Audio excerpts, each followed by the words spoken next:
What's good, y'all, and welcome back to another episode of the Hurls and Small Show. As always, coming to you guys after another week of football, the last week of the NFL regular season. And as always, I'm joined with my host, Smalls325, man. How you doing? I think that might be the first time since we started this that you added in the 325. It's Really? always just been my voice. I mean, I don't know for a scientific fact, but it just feels like Uh-huh. it. I'm doing all right though. We just recorded about 5 minutes of the podcast, and neither one of us clicked record, so that's all scrapped. I was just going on a little heat rant. They went into double overtime tonight and lost. I'm We sorry. were starting recording at 1:42 a.m. Whatever, it doesn't matter. Other than that, I'm doing pretty good. I'm saying a lot to start this. I gotta work on that. But I started today. I'm gonna try intermittent fasting. I don't know if it'll end up doing much or not, but I don't know. It seems kind of cool. Yeah, are you doing Yeah, it to like lose weight, or you just doing it just to try something else? Or is there a reason you're doing it, or you're just trying some shit? The end of 2024, I was eating a lot of junk food and stuff, and I've always had a bit of a slow metabolism, so I would like to try to fix that if at all possible, and fasting is supposed to help that. Okay. And I don't know, I'm just trying to work on my health a little bit to start the year, get back into where I want to be, because I gained like 10 pounds the last 2 months, and Bro, that's yeah, just because I the end of the didn't like care. December, once I got into December, I started doing really well. But like the last like week from like Christmas to the end of the month, the end of the year was awful for me. I ate like terribly.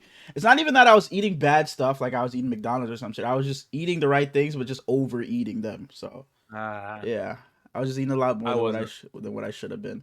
So I've You kind of know, been like come stuck at the Christmas, same like weight but I've been getting back right these past couple of days. Go ahead, sorry. come Christmas, those middle-aged white women, they like making their cookies Yeah, and their desserts cakes and yeah, pastries. Yeah.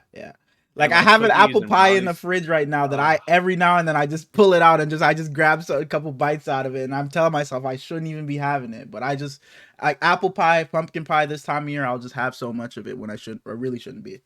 But yeah, I feel cookies you. are like my biggest weakness in the world, and there's like That's 30 of them on the that's counter. that's brownies for me. That's brownies. And I was just like staring at them the other day, like damn near drooling. And my mom looks at me and she was like, "You all right?" I was like, "Yeah, I just really want a cookie." I was like, "Get a cookie." It's like I Yeah, can't, can't. I Yeah, can't do I it. shouldn't be having it. Yeah, no, I definitely get you. I get you. But yeah, man, we're on to the How you playoffs. doing? Last week, I'm doing all right. I've had better I'm days. so doing all right. I've had worse days. I can't complain. Like I've been saying, I'm alive, so I can't complain. But yeah, So, last fair enough. week of the regular season, a lot of us got to watch our teams play for the last time until September. Some of us watched our teams get beat by 20 plus points, get 47 hung on them. But we'll get there. But as always, with the review episodes, I I, I I thought you were slandering the Vikings at first, no, but that's no, your team. yeah, yeah. But as always, I got some overreactions, man. And this No, you week, don't. I oh If you're watching this, we appreciate y'all. Hit oh that like button. Go ahead and leave us a comment. We always like in the comments. We always commenting back. mm-hmm. And if you're here and you Yeah, don't know us, leave us a welcome, subscription. welcome Hit in. that Yeah, subscribe button. We're absolutely. trying to hit 75. 3/4 of the way to 100. We're We've either been way. we've been getting a decent bit. These couple trickle in every now and then. So shout outs to you guys who are pulling up, who are new. I think the Comment. shorts are helping. Yeah, I think they are. I think they are. And the TikToks have been doing their thing again recently. Shout outs to you. So And you just jinxed us. I'll Now cut the, next I'll one, cut this the out. I'll one cut this out. I'll the cut this one out. No, posted I'm not. tomorrow No, I'm gonna not. have four views. He said I'll cut this out like he's ever cut anything out I other said, than when he I pulled up said the no, I'm not. No, I'm not. But as I was saying, I have some week 18 overreactions. I've been saying for the past few weeks, the overreactions get harder and harder as the weeks go on, and it was pretty hard this week. But I tried. A couple of these are playoff based, but Hey, you don't have to force them, bro. Same thing with the bull predictions. mhm. I just kind of cut it I out don't think because these are forced. Yeah, I was gonna come on here with like fucking one, but I don't think these are terribly forced. I might swear been that quarter. Whoa. Starting off, this one's we're jumping a bit ahead. We're going into next season. Bryce Young and the Panthers will win the NFC South next season. We've been saying they could be a 7-win team next season. Then the year after that, they maybe win the South. But fuck all that. The way Bryce Young is moving these days, the Panthers are winning the division next year. So when we talk about the Panthers, I did write down that I think Dave Canales has potential to be one of the best coaches in the entire NFL. I think he could be on the Kevin O'Connell trajectory where he's just incredible with quarterbacks. You know, he did his stint with Geno, he did his stint with Baker, and now he comes here and he struggles with Bryce at first, but he's looking phenomenal now. And I can't tell myself that has nothing to do with Dave Canales. It truly depends on what they can do this offseason. Like you said, I said 7 or 8 wins, and then maybe the year after they could compete for the playoffs. That man Robert Hunt already recruiting Tyreek Hill, so if they can go out there and do that, then who am I to say that they can't make the playoffs, man? All right. This one is. I'll say this one for last. Actually, well, we'll go to something else. The Steelers, back in what was it, like week 6 or 7, they went to Russell Wilson, and we were like, absolutely the fuck not. Justin Fields led you to a 4-2 record. No way you bench him. But Russ played well to begin with. Now the Steelers are on a 4-game losing streak, and Russell Wilson is not looking hot. The wild card round of the playoffs is this weekend, and Justin Fields should be the Steelers starter. If I could call Mike Tomlin and say, who are you starting? I would listen to whatever he says, because Mike Tomlin, I don't understand the argument to get rid of him. Yeah, you're mediocre every year. You don't have a roster to make the Super Bowl, but he's also not going to let you be weak, so you're kind of stuck in between. That's not his fault. He's just a good coach. Go get him more talent somehow. But if Mike Tomlin thinks that Russ is the answer, then he's put too much on display to tell me to argue with him. Yeah, I thought that Justin Fields should have been their starter to begin with and to stick with, but I don't know, man. I think they get absolutely rattled by whoever starts the quarterback, though. The Ravens are just too good.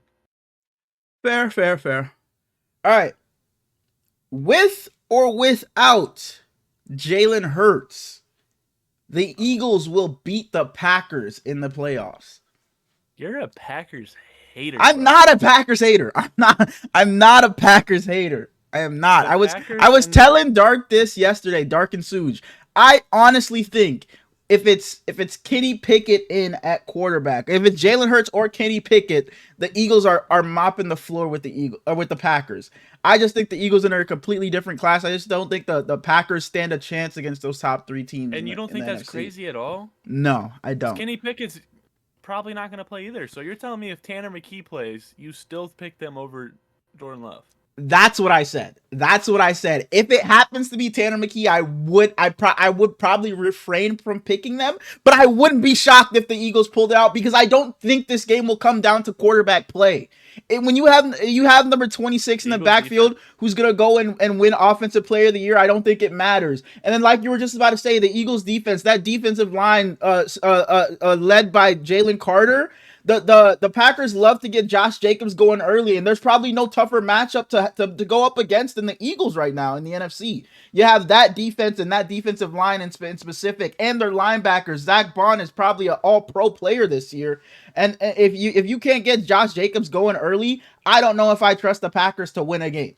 I don't know if I trust Jordan Love to play an entire game that's turnover free and win the game for the Packers. So that's what I was saying. With or without Jalen Hurts, I don't think it's crazy to say the Eagles win that game. Absolutely not. I'm not saying it's crazy at all, because I think Fangio with that defense can compete with anyone, no matter who is on offense, to be honest, because they have so much talent over there, and he is just an absolute mastermind on the defensive side of the ball. And then, as you said, 26 in the backfield is the best in the league. Mm-hmm. I do think that you disrespect the Packers a little bit too much, though. The Packers and the Texans, which you got teams you're not a fan of. So exactly. The Texans are shit. The Texans are shit. I can say I'm the same way with the Steelers.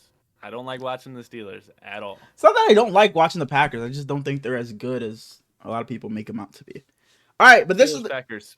Said they faced off in the playoffs somehow. Who are you taking? like in the Super Bowl. I'd take the Packers. Fair enough.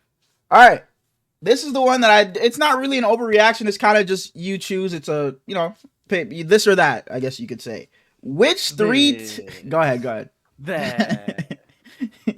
Which 3-team division will combine for more wins? So there's 2 divisions in the NFL that have 3 playoff teams: the AFC West and the NFC North. So the Chiefs, Chargers, and Broncos, or the Lions, Vikings, and Packers. What was the question? More wins? Yeah. Which division will combine for more wins? So they both have the bye, and I think the Vikings beat the Rams. Okay. I think the Packers lose to the Eagles. So that's 1 win first round for the North. I think the Chargers play the Texans.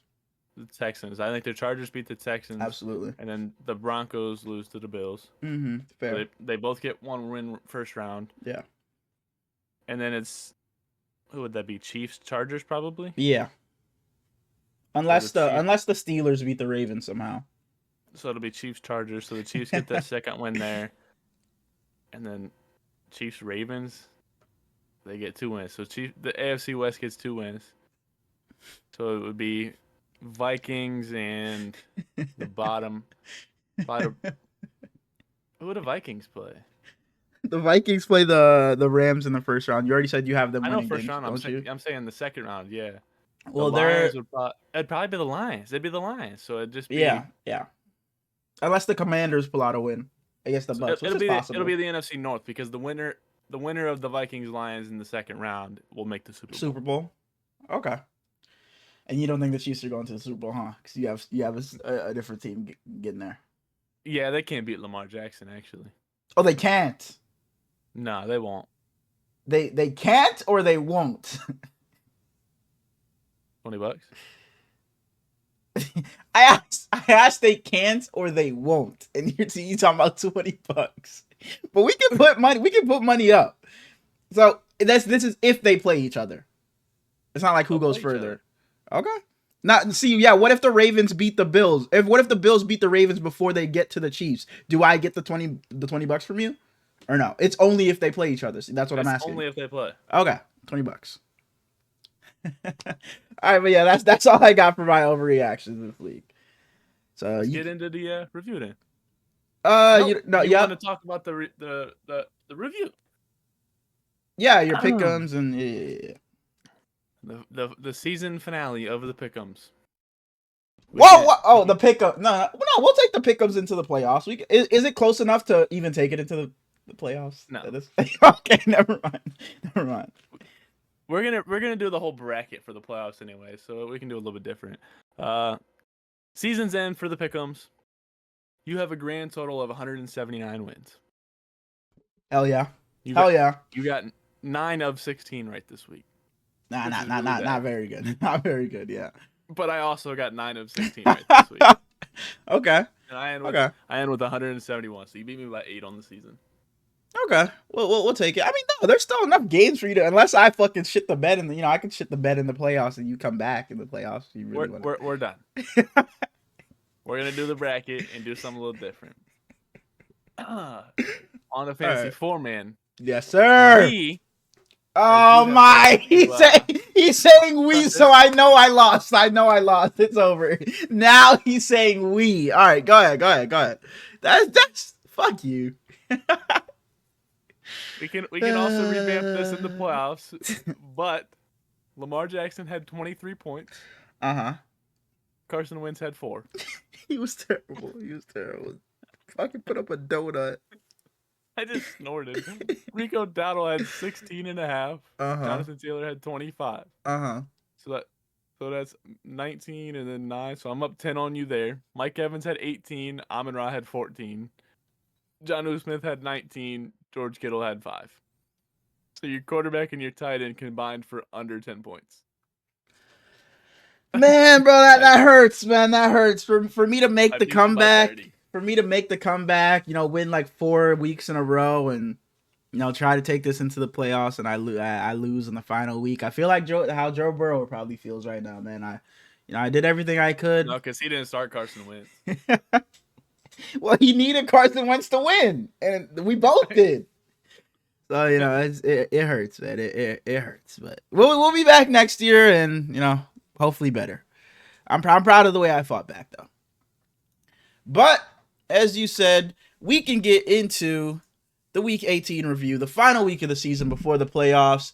Starting off, where are we starting off with? Saturday games. The Saturday games. The Browns headed to Baltimore to play the Baltimore Ravens. This fucking spread was like 21 points or some 18. shit crazy. It was ridiculous. And the Ravens beat the Browns 35-10. You got anything to say about this game? I love Lamar Jackson. Mm-hmm. Zay Flowers had a pretty serious knee injury that they are now saying is day-to-day. Mm-hmm. So he's not out for season, but he'll probably miss their first wild card game. And after that, it's kind of up in the air. To close this game out, Bailey Zappi drops back and throws it to maybe the biggest human being I've ever seen in my entire life. Michael Pierce is, and in every interview I saw of him, he just seems hilarious. Mm-hmm. And he caught it and he started to take off a little bit and then just flopped down on his he was knees like, "Yeah, I'm not getting anywhere," and he just dropped to the ground. Yeah, he knew. I don't remember who it was. I was watching like ESPN or SportsCenter or something, and they were like, "Hey, big fella, I know you gotta watch out. You'll burst an ACL or something." I know. Dang, I know exactly what you're talking about, but I have no clue who said it. And then Ray Lewis tweeted out and said he saw how far he had to run. That's what I know. That's what I saw. Ray Lewis. Yeah, that's what I saw. Yeah. On top of that, that's all I have to say for the game. Lamar Jackson is my MVP.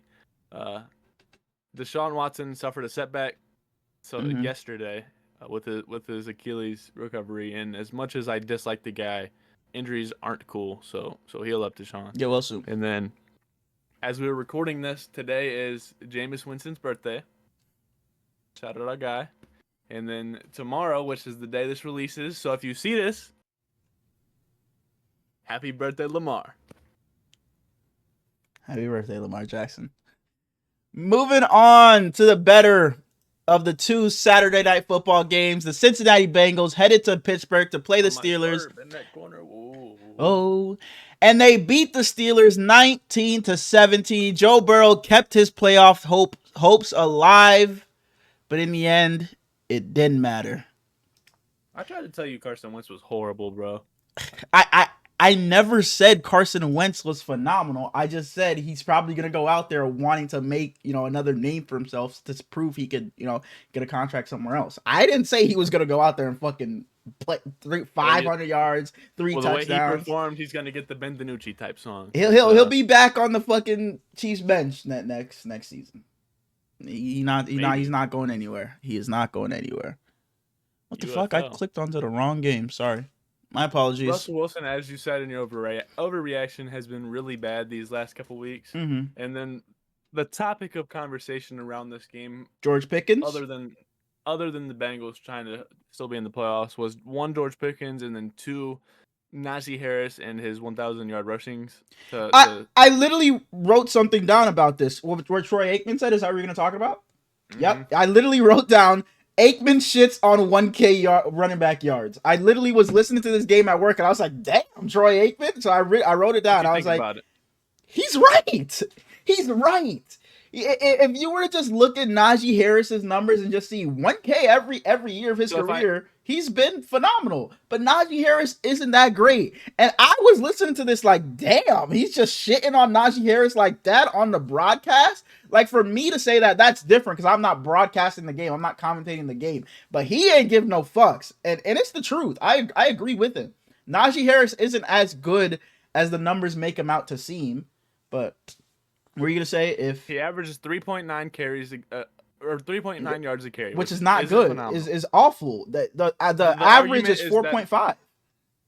The argument is that now with the 17-game season, all you need is 53 yards a game to get 1,000 yards. Yeah. My argument is that you have to, 1, stay healthy. Mm-hmm. You have to, 2, still be consistent enough to get 1,000 yards. That's 4 seasons in a row. 1 season, cool. We can discredit that. Mm-hmm. Hold on.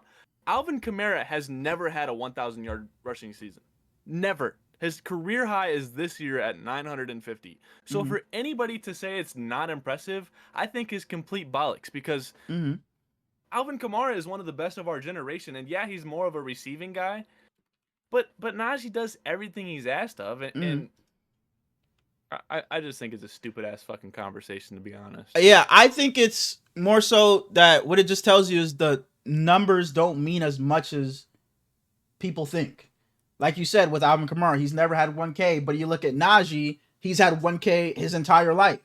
But if I gave you if you give anybody those two running backs, you take Alvin Kamara in a heartbeat. But if you looked at their numbers, you'd probably say, give me Najee Harris. So I really think in the end of the day, it's just Troy Aikman saying numbers don't tell the entire story, and I agree with him. Well, absolutely. That's why we should always argue against just watching a box score. Mm-hmm. Watch football. Enjoy football. The Bengals, if they're looking at their season as a whole, and they see that they're one game away from making the playoffs, they have to look back on week one. Week one, there's a lot of games you look back on. This is bad. This is bad. Lose to Jacoby Brissett to start your season. Absolutely, yeah. I don't know if there's any worse than that. You lose to Jacoby Brissett to start your season. The Steelers who can't put up points, you let hang 44 on you. You lose to the Chiefs because of a pass interference. You played the Ravens in a shootout of a game the first time you played, and you don't win the game because your holder can't hold the ball for your kicker, so he misses it. There's so many games you can look back on for the Bengals. It's bad. They in the end we all wanted to see them in, but they didn't deserve it. The Broncos deserved to get in a hell of a lot more over the Bengals. The Bengals did not deserve to get in whatsoever. The Broncos earned it. They deserved it. At the end of, like I said, we wanted the Bengals to get in because what they could do, but they never really deserved to get into the playoffs at all. The Steelers were 10-7 with Mitch Trubisky, Kenny Pickett, and Mason Rudolph. The Steelers end 10-7 with Justin Fields and Russell Wilson. See, look, I'm not for the fire Mike Tomlin or anything like that. I think this is past Mike Tomlin. It's as the Steelers as an organization, we gotta look ourselves in the mirror and say, what do we want? What do we want? Do we want to continue to be the team that's going to be competitive, be in the playoffs, and be one and done? Or are we gonna be bad so we can be great? Or are we just gonna try to make the step from here to be great? Or are we just gonna stay where we're at and continue to be in purgatory? And I don't think you have to by making that decision, that means you have to get rid of Mike Tomlin. I think you can make that decision with Mike Tomlin as your guy. So I think you have to, and especially if you're going to go towards being great, you have to go and try to find your franchise guy because you know Russell Wilson's not that. I'm tired of the Steelers being the fake good team, and then Kenny Pickett first round. So try again. Why'd we just give up and just go to fucking Russell Wilson? We know he's not your guy. I hope in the offseason you don't come back with Russell Wilson. I really hope you don't, because we know it's going to be the same thing over and over again with the Steelers. I was talking to Dark yesterday. This season had the exact same vibe as when the Steelers were 11-0. 11-0 and then got bounced in the first round to Baker Mayfield and the Browns. No one took the Steelers serious at all. At all. They were the most Mickey Mouse 11-0 team anybody has ever seen. They were 11-0 and nobody lost any sleep over playing them the next day. No one. So as a Steelers fan, I don't know how you sit there and just go into every season knowing, yeah, we're going to be over 500, but at the end of the day, what is it going to get us? And I think the conversation goes overboard when people say that means you have to get rid of Mike Tomlin. I don't think that's the case. I think the Steelers front office, management, ownership has to look themselves in the mirror and ask themselves, what do we want to be? And then, like I said, if you want to continue to be this mediocre middle of the pack franchise, go ahead and continue to do what you're doing. Bring in another quarterback, bring in a bridge quarterback every other year, draft the guy at the end of the first, in the middle of the first, instead of going up and getting the guy, trading assets to go get a top guy. Go ahead and continue to be, middle of the pack if that's what you're going to do. But otherwise, you got to do something to shake something up, or this is going to be your fate for the next however many or so years. Not to disrespect you in any way, I think it's just a goofy conversation, and as a whole, because yeah, they're sitting in right now. I guess you can call it mediocrity, but they're winning. He's above 500 every season, and when has winning ever been a bad thing? It's not a bad thing.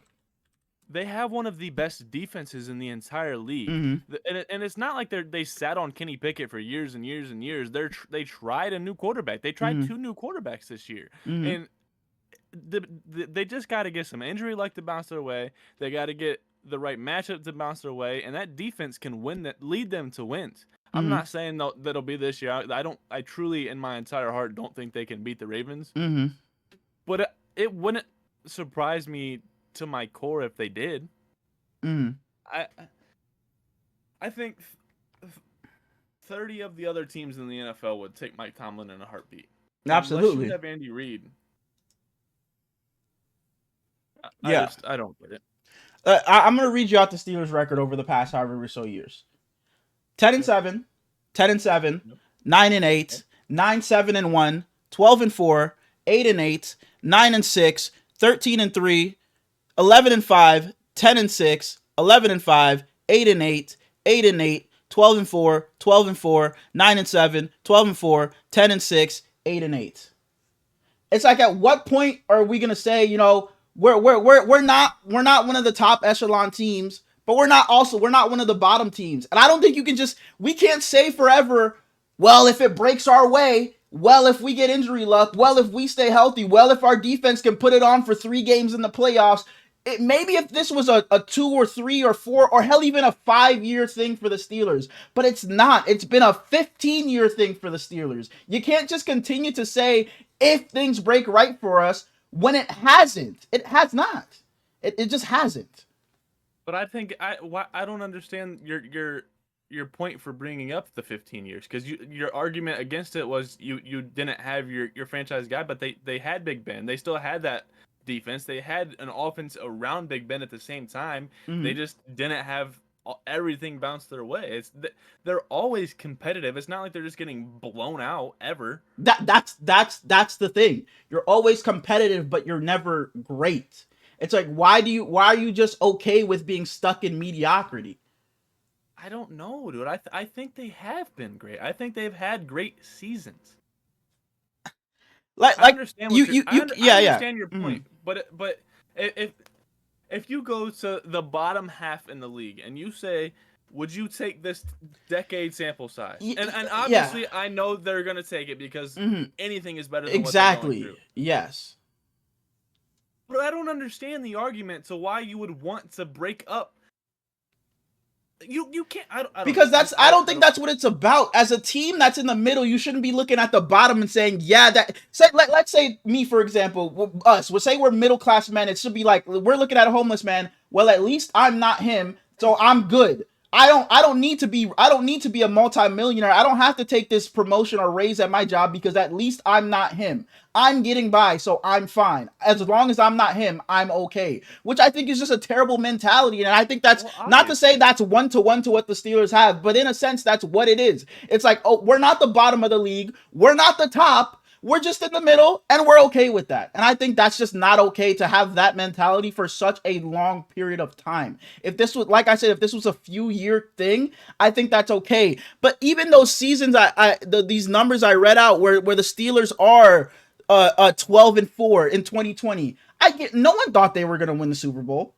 If you go back and ask, I promise you no one thought they were going to win the Super Bowl. No one thought this team actually had legitimate chances of winning the Super Bowl since Big Ben was in his prime. Since it was prime Big Ben. And that's what, 10 years ago? 12 years ago? No one thought the Steelers had a legit chance since that long. And you've come all this way and you haven't had another, fuck a star quarterback, franchise quarterback, a good quarterback since Big Ben. You haven't. You've rotated through Kenny Pickett, Mitch Trubisky, Mason Rudolph, Duck Hodges, Russell Wilson, Justin Fields. Justin Fields, who knows? He could be your guy. But you decided to say, fuck that. We're going to go for the mediocrity at best in Russell Wilson. The only argument against you is where do you go? Because as I said, and as you have said, they've gone through different eras of this team. I just think they're too intelligent up top, and Mike Tomlin is too good of a coach to not be competitive.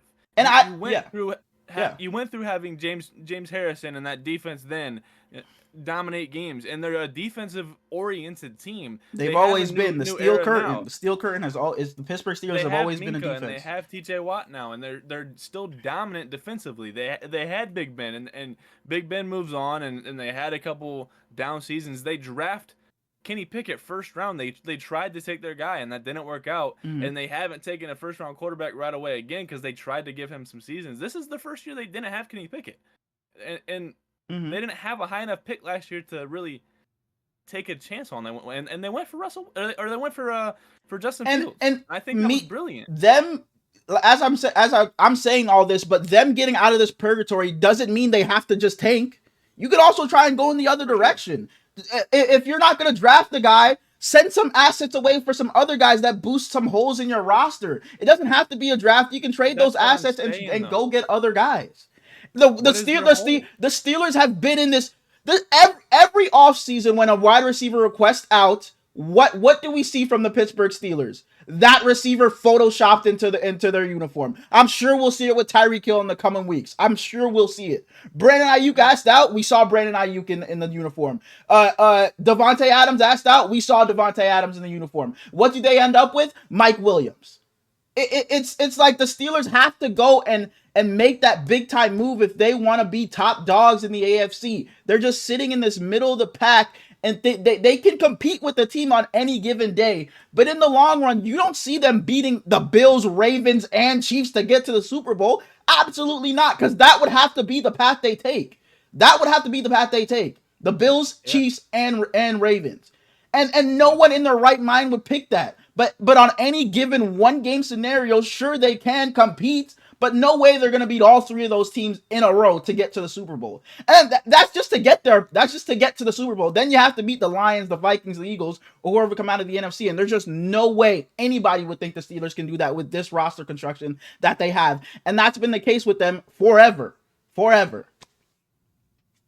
I just think that it's easier said than done. Absolutely.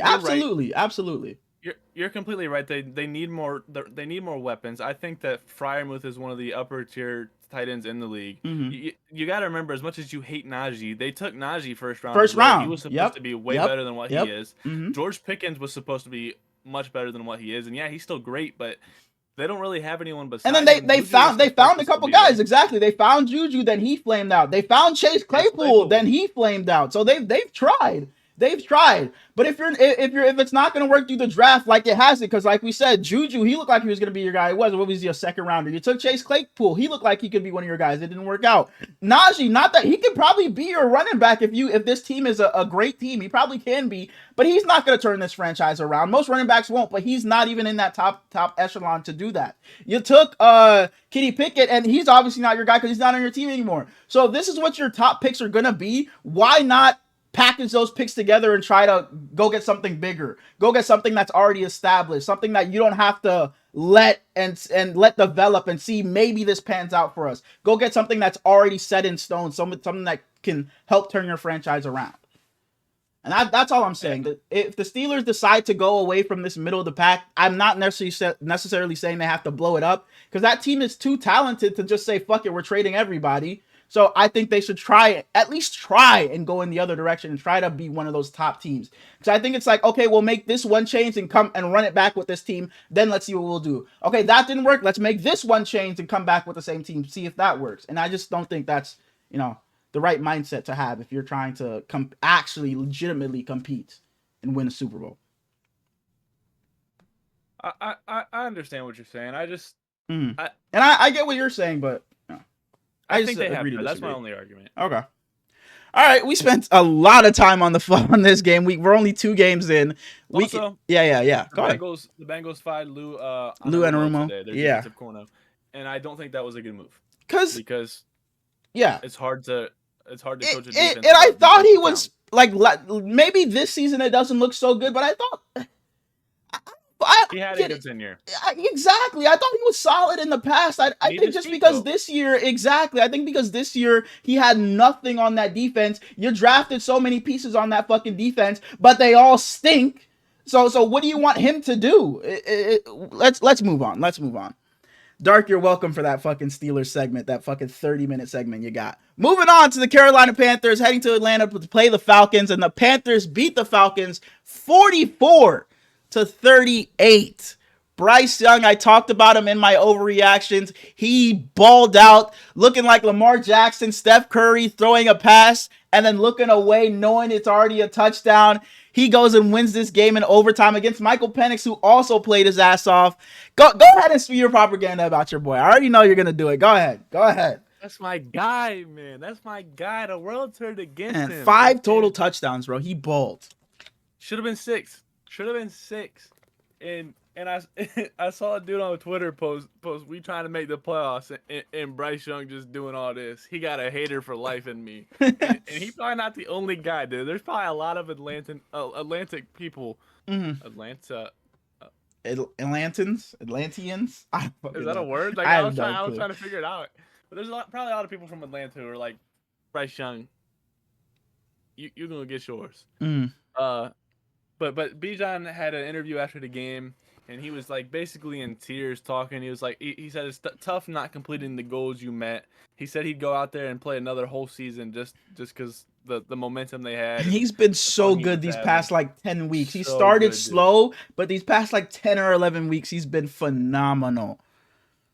And Drake London just as well was great all season. 187 yards.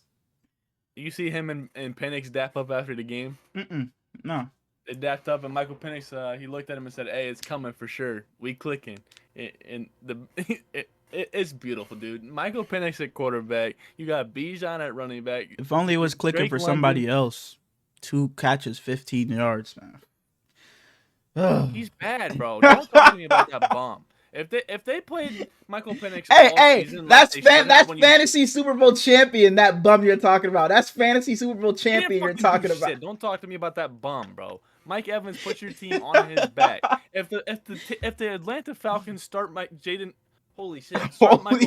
all season instead of a dude coming off an Achilles who can't move, who can't throw, who wasn't good before. That's not true. Kirk Cousins was balling last year before he got hurt. But and he started to look good this season. Then it just I don't know. But yeah, you talked about Michael Penix and him getting it together with Drake London, saying it's coming. Bijan Robinson, I talked about him these past 10 or 11 weeks. He started slow, but over time they've realized let's stop giving Tyler Algier the ball and let's realize that Bijan Robinson's a top fucking 5 running back in this league, and he's been phenomenal ever since. That's not crazy at all. He probably is, but he's been phenomenal. But Bryce Young, man, you talked to all the hate he got. They took the wrong guy at 1. To see this resurgence he's had ever since he's came back in because Dalton got into that that car crash.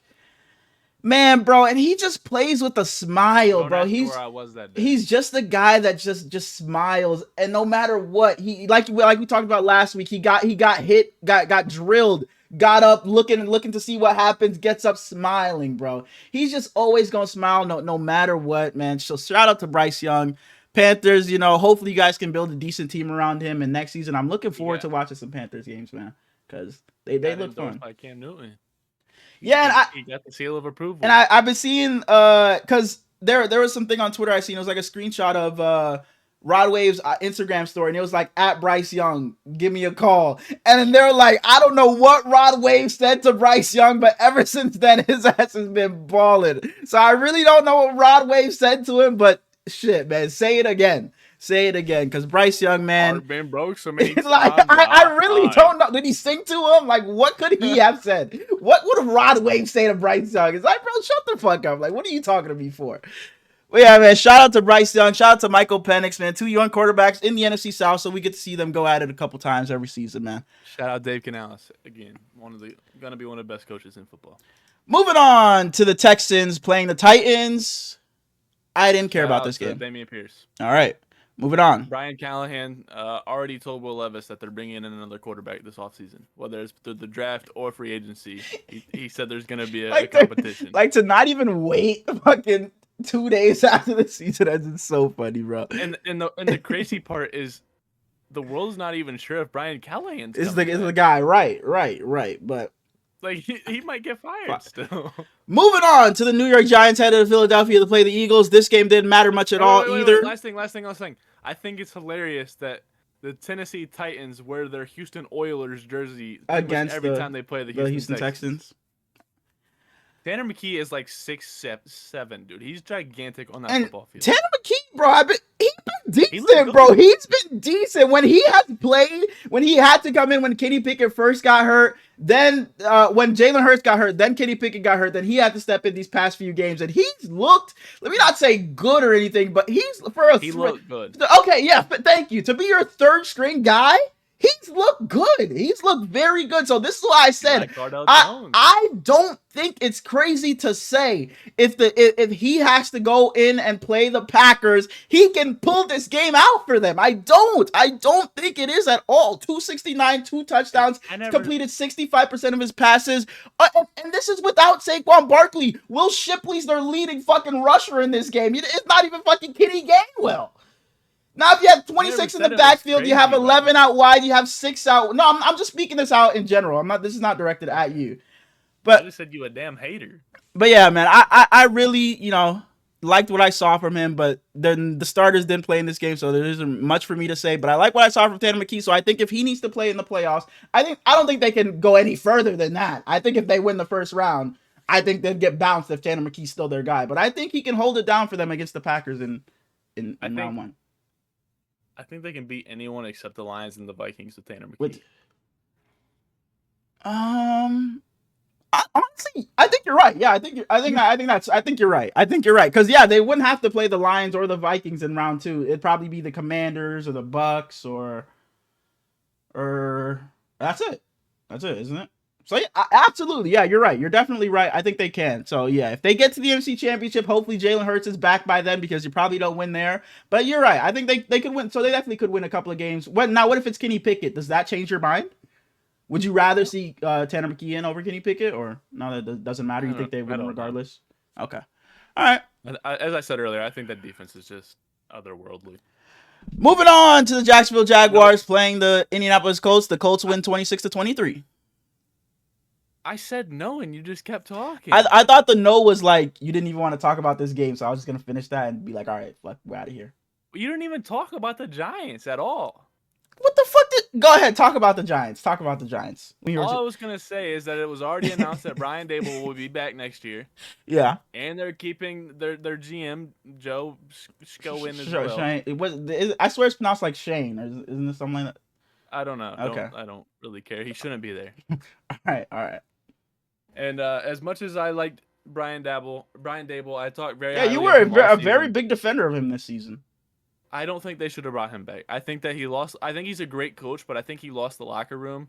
And then my favorite interviewee of the year, Malik Neighbors, gets asked about him, and he so happily answers, and he was pissed off pretty much, but he had to be like, "Yeah, coach, come back," blah blah blah.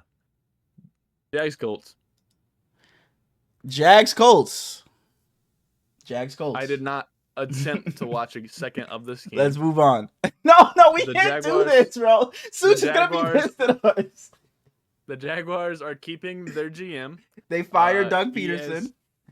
Their GM shouldn't have get. I can't say it out of my own thought process. I know what you're gonna say. I haven't looked too deep into him, but people were upset when he got hired. Very in the first place because he wasn't qualified.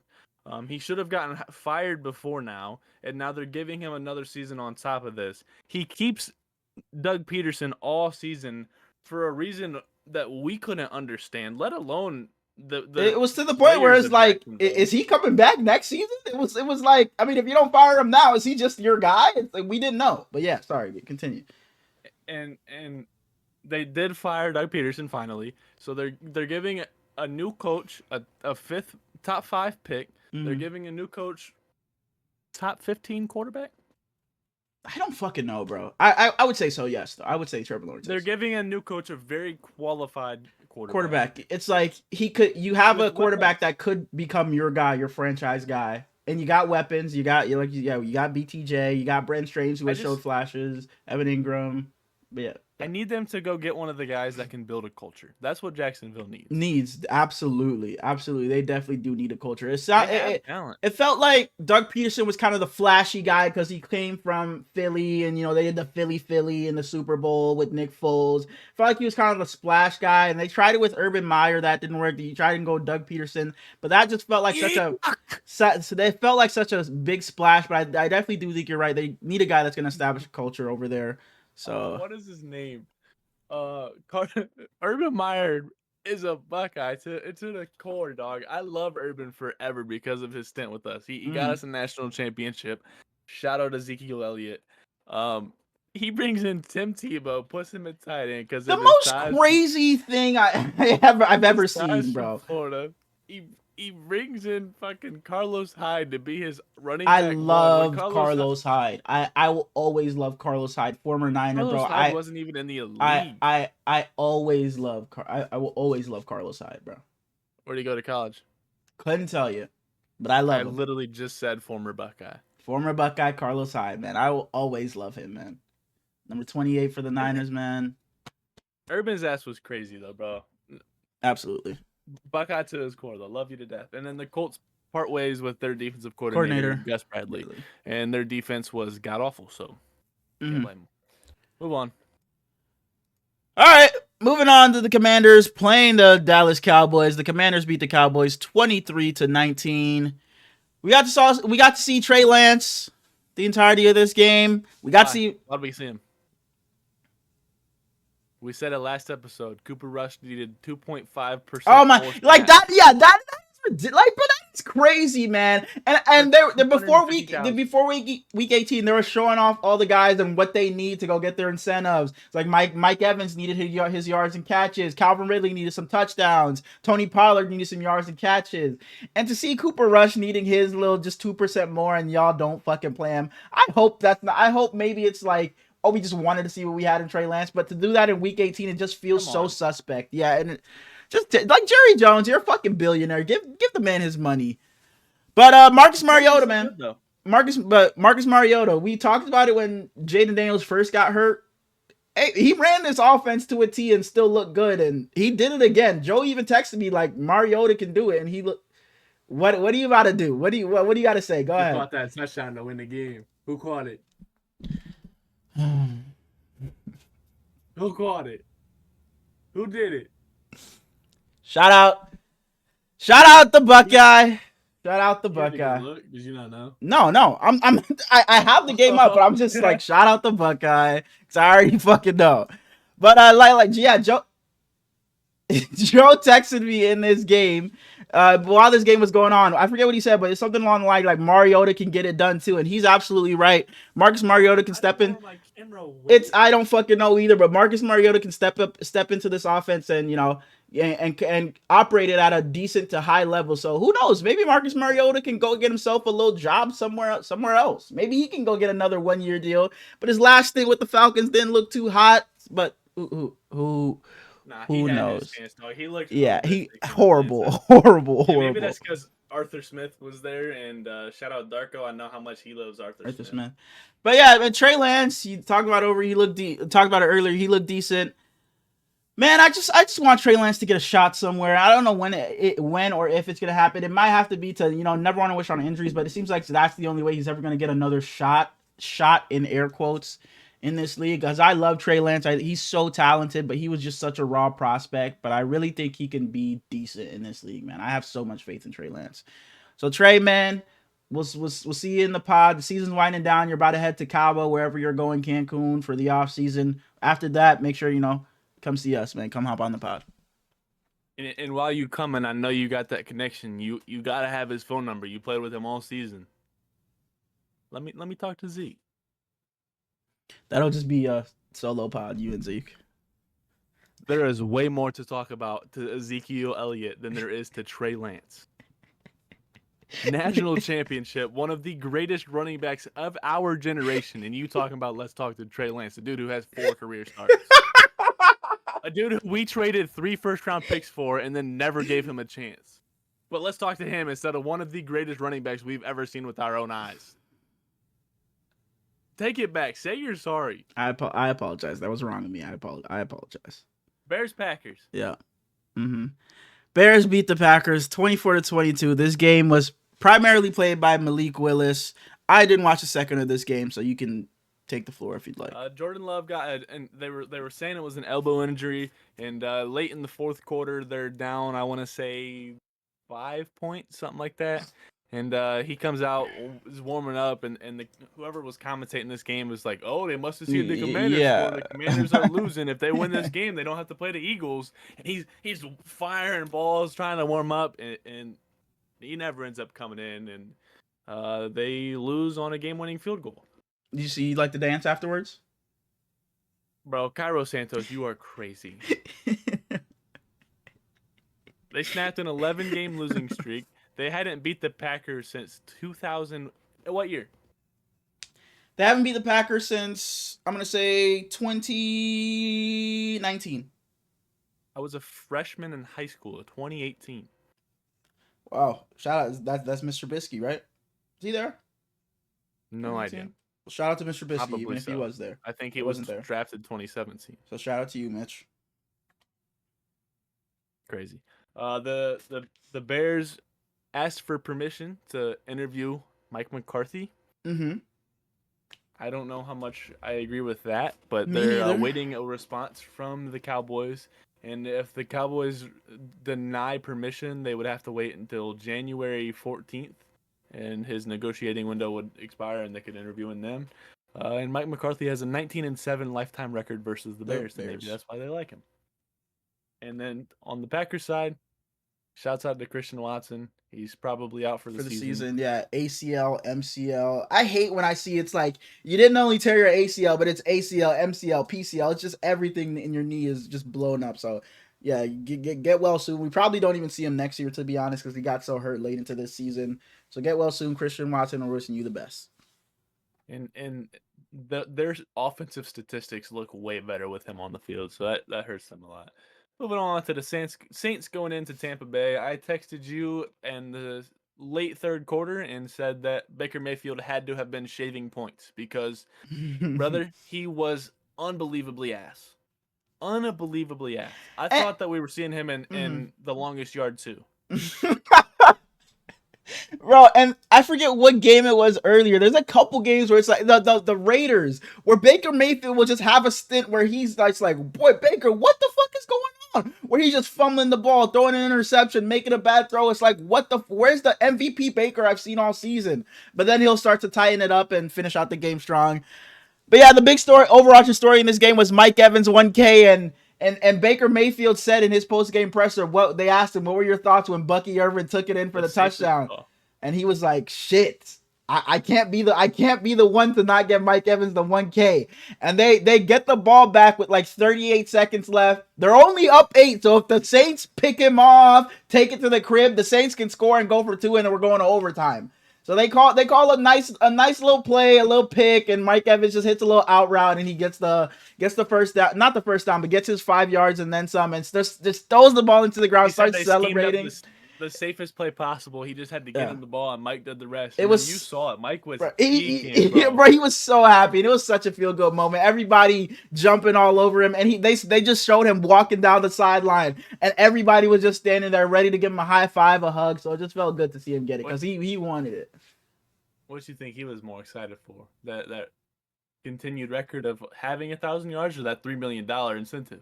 The $3 million incentive. Exactly, Fuck that record, bro. Fuck that record. $3 million. I truly believe that Spencer Rattler should be their quarterback next season. Yeah, I agree. agree. Think that they have so many issues to address on the entire rest of the team that you don't need to draft a quarterback. And I think that he has shown you enough to at least give him another chance. He's a rookie, and he's looked pretty good this year without his top 2 guys. Mm-hmm. Top 3, really. He hasn't had Kamara much either. Mm-hmm. And Marquez Valdez-Scantling, whether it's with the Saints or whether it's with another team, deserves a decent low contract, as he has been phenomenal. I like what you said. It's like you shouldn't go draft the quarterback because you have so many other holes. I feel like unless you're drafting number 1 overall and it's like there's some generational guy where it's like we can't pass up on him, I really think that's the route you should take. If you have a young guy already like you do with Spencer Rattler, it's like fuck it, let's take him in the next season and see what we got. Let's not just go draft another guy and have all these holes in the roster. Now we bring in another young quarterback and he has to deal with all these holes. So you come into the next season with this young guy and Spencer Rattler, see what you have, and then next offseason, if you know he's not your guy, then you go and draft the quarterback. But if you have the young guy, don't go and draft another one when there's a bunch of other holes on your roster. You can fill out this roster, make it better, and who knows, maybe Spencer Rattler plays better with a better roster around him. So I like what you said there. Moving on to the Buffalo Bills playing the New England Patriots. The Patriots get themselves out of the #1 overall pick by winning this game. Of a young quarterback that has potential. Joe Milton. Every team that needs a quarterback should be calling their phones. The Saints, the Raiders, the Titans, the Browns. I remember in the offseason, everybody was like, the conversation around him was just polar opposites. It was like, man, this guy's a freak. He could be different, or it's like he's absolutely shit. His tape is terrible. He sucks, and it was like polar opposites when I saw the talk on Joe Milton. I was way up here, like way up here. I love Joe Milton. He was no bullshit. He might have been my favorite non-Buckeye in the entire class, and no, he wasn't because Braylon Allen was, but. I absolutely adored Joe Milton, and I really was really happy to see him get a chance. And Plug added me. I haven't talked to the Plug about the Patriots in several weeks because there's really no reason to. But he added me and was like, "Hey, bro, Joe hooping low key," and I was like, "Yeah, he playing real good." And then he go, "I'm gonna need him to stop though, because we about to miss out on #1." And I said, I'm sorry, bro. You're not getting it. He not slowing down, and he looked amazing. And as you said, they fall out of the first pick. The Titans. 5? Oh, yeah. I don't know where they fall. I just know the Titans have #1 now. I can look up draft order. I think Titans are 1 rounds or either 2 or 3, and then Raiders. No, I think it's Titans, Raiders, Browns. Just look up Tankathon. Oh shit! Sorry. But third play of the game, Von Miller gets his 6th sack of the season. Yeah, he was one of those. Yep. He got $1.5 million. It's Titans, Browns, Giants, Patriots, Jags, Raiders, Jets, Panthers, Saints, Bears. That's the top 10. And the Niners are at 11, bro. That shit is ridiculous. So we had 3 teams with 3 wins. Go ahead. What were you saying? About 27 total seconds after they get this win, though, they fire Gerard Mayo.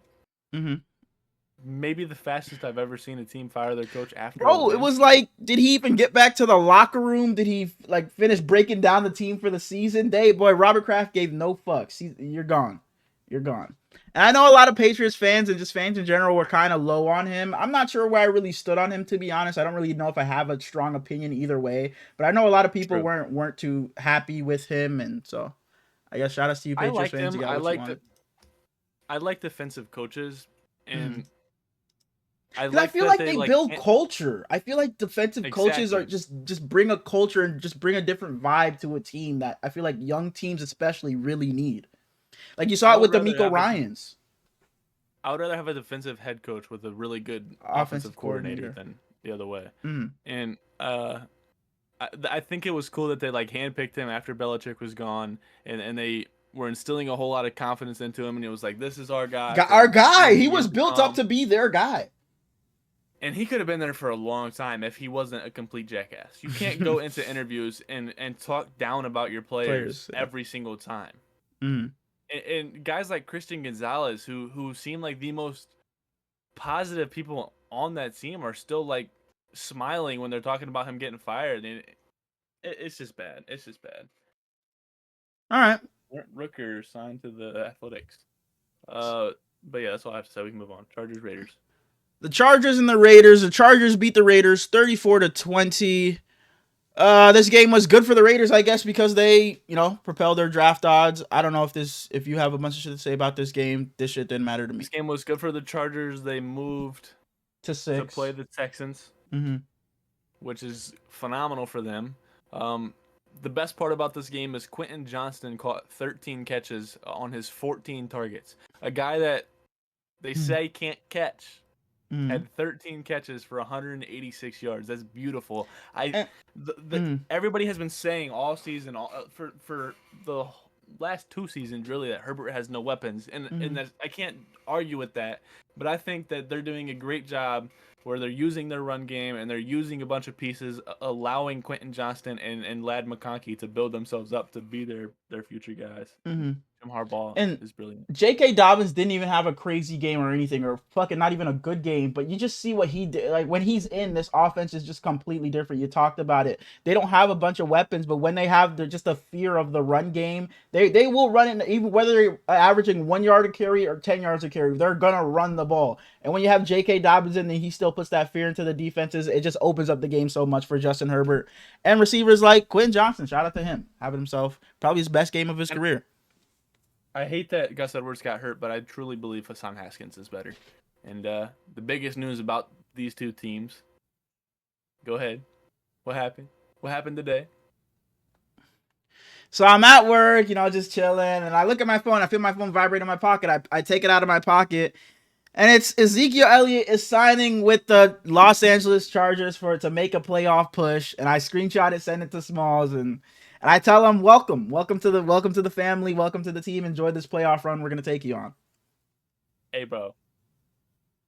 Starting running back, Ezekiel Elliott, Joey Bosa. I wasn't saying he's starting running back. I was saying they're starting running back. J.K. Dobbins. Okay. Ezekiel Elliott, Joey Bosa. I'm sure they got other guys over there, but Jim Harbaugh, you doing your thing with my Buckeyes. It made me happy. And the Raiders, Antonio Pierce went to the podium today wearing a Raiders jacket, talking about his plans for the offseason and the next season. And he said he hasn't heard anything other than that he'll be back for 2025. And I liked Antonio Pierce a lot as the interim head coach. Yep. He wasn't good this year, but they're giving him another chance apparently. And I think that's cool. The players fought for him. They fought for him to stay. Well, not this year, but when he was interim. Moving on. Prepare yourselves for a 49-minute segment. I don't shut the fuck up, bro. Moving on to the Niners at the Cardinals. Yes. Herlins can't even talk because he didn't watch. I watched the first quarter and a half of this game. Then I was like, all right, bro, I'm turning this shit off. I don't care about the fucking Niners right now. We fucking suck. I'm done with this team. I think the last straw was Jake Moody missing a kick. And I was like, all right, bro, I'm fucking done with this shit. He just fucking pissed me off. And I'm glad I didn't tune in for another second because we got our asses kicked. But I will say, other than those, I went back to watch, and other than those 2 interceptions, I thought Josh Dobbs was pretty good. He had a fumble as well, but besides those turnovers, I thought he made some pretty decent throws. He looked solid. Yeah, Ricky Pearsall did his thing, but other than that, Jawan Jennings, you've been phenomenal for us all season. Back-to-back plays, you get an unsportsmanlike conduct to get yourself ejected. It's not like you did one thing and got ejected. You got an unsportsmanlike one play. You come back the very next play and get another one, and you get ejected when he was 25 yards away from getting his first 1,000-yard season. That is just the epitome of the Niners season. There was just no discipline. For you to be 25 yards away from your first 1,000-yard season as a 7th-round pick, who nobody was talking about before this season, who knows if you're going to get that again, because Ricky's only going to get better next season. Brandon Ayuk will be back next season. CMC will be back next season. Who knows if you ever put up anything close to this? And for you to just throw all that shit away in a meaningless game when you could have went and got 1K this season, it just shows what the Niners were all season. Just an undisciplined team. Shout out to Kyler Murray, bro. He loves playing against us. Oh, what was I going to say? I stopped because you were talking. Nick Bosa said that this defense was like I forget what he said exactly. I fucking had the word and ran out of my mind. He said it was a disgrace or something like that, and I'd love to see him go somewhere else. No, shut that shit up. Shut that shit up. Shut up. Shut up. Really good with Nick Bosa and Joey Bosa on the same field. Yeah, on the Niners. Playing for Jim Harbaugh. But yeah, man, I don't know if Nick Sorsen, our defensive coordinator, comes back. Robert Saleh, I would love to have you back if you're willing. So, we'll take you with open arms, because I've said for years, if the Niners play a mobile quarterback, we're getting killed. Moving on. He's going to be the hottest name on the market. He's got Robert Saleh. You think just as a head coach or just for like DC? No, just solely DC. DC. Because Ben Johnson is the head coach guy. Him and Aaron Glenn. Yeah. Tarvarius Ward, did you see what he said? Man, thank you for bringing that up. I was thinking about this at work, but I completely just forgot about it. But yes, man. So Tarvarius Ward, as you guys know, one of the best corners in the league. He's a free agent this upcoming offseason. But he is.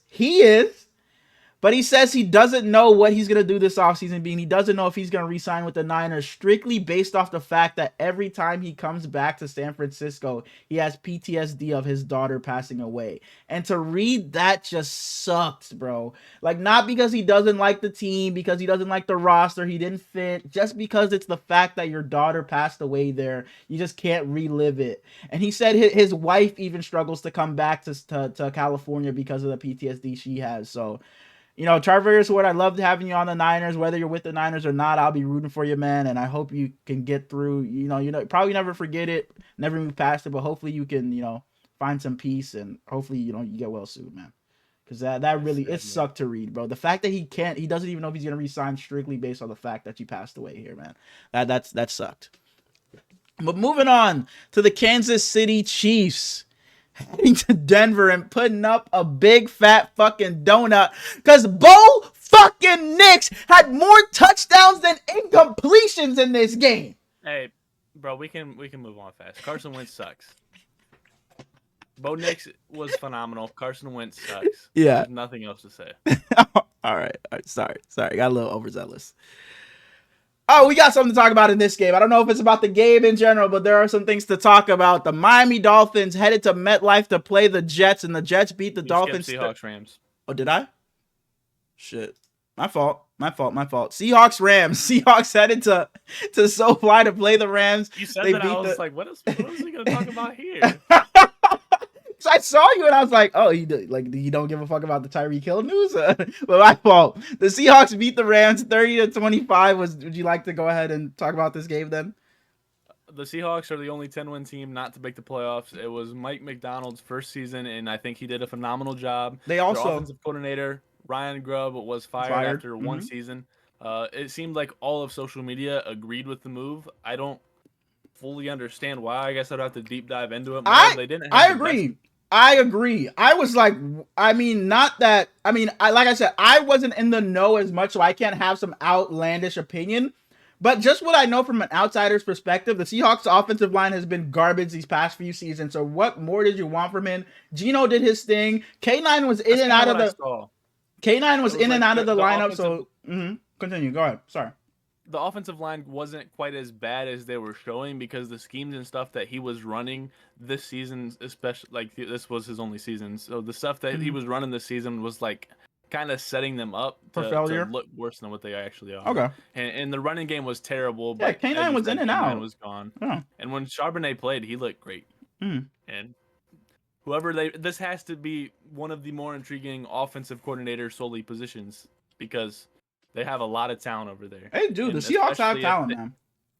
Especially if they move on from Geno Smith. That's the thing, bro.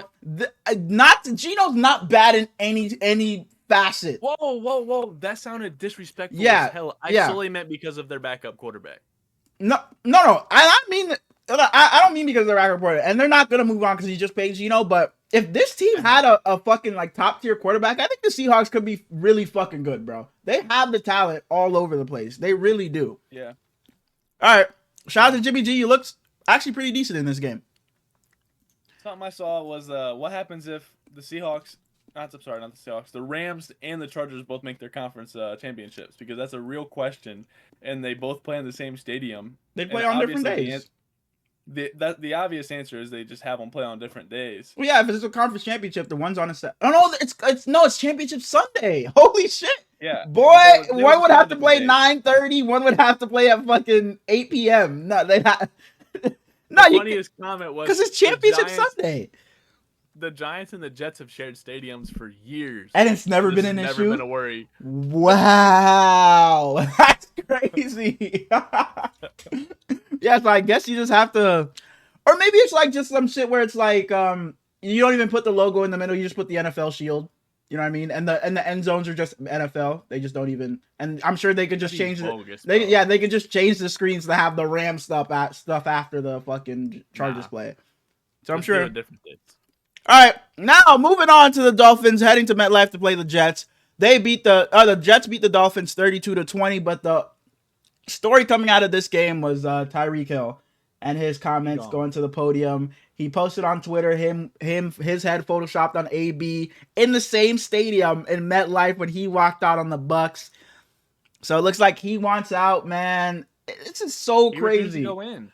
Yep. And no one's talking about like how they did with Devondre Campbell, but yeah, Mike McDaniel was asked, and he said he didn't think like he wasn't told it was injury related or anything. But Tyreek Hill just didn't want to go in the fourth quarter. And to see him quit on his team like that, it's like, dog. It'd be one thing if you put up the numbers you put up last season, but you weren't very good this year either. Yeah, you didn't have Tua, but you were dropping a lot of passes. You weren't, like against the Niners. I was watching because they were playing the Niners. He dropped a few passes in that game. And I know prior to that, he wasn't phenomenal either. So it's not like you were perfect this season.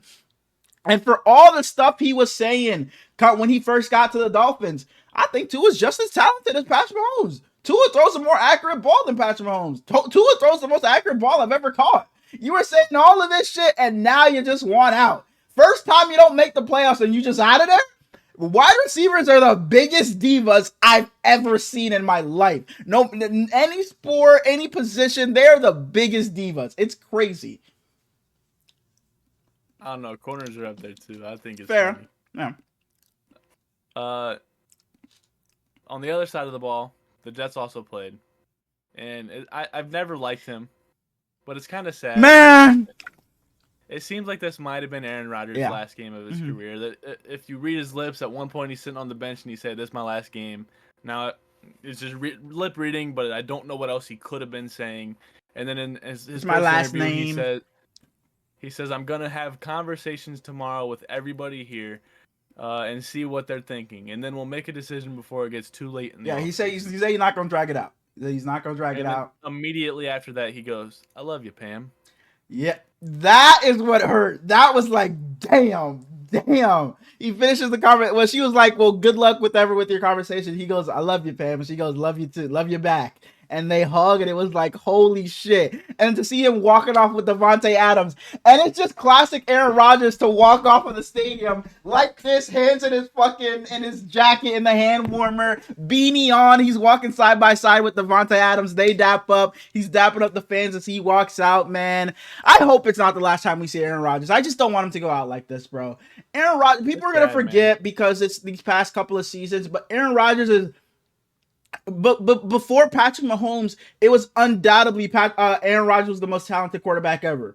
It was without question. Everybody said it. He was the most talented. He threw the prettiest ball. He could make the best off-platform throws. But then Patrick Mahomes came along, and it was like, all right, fuck that.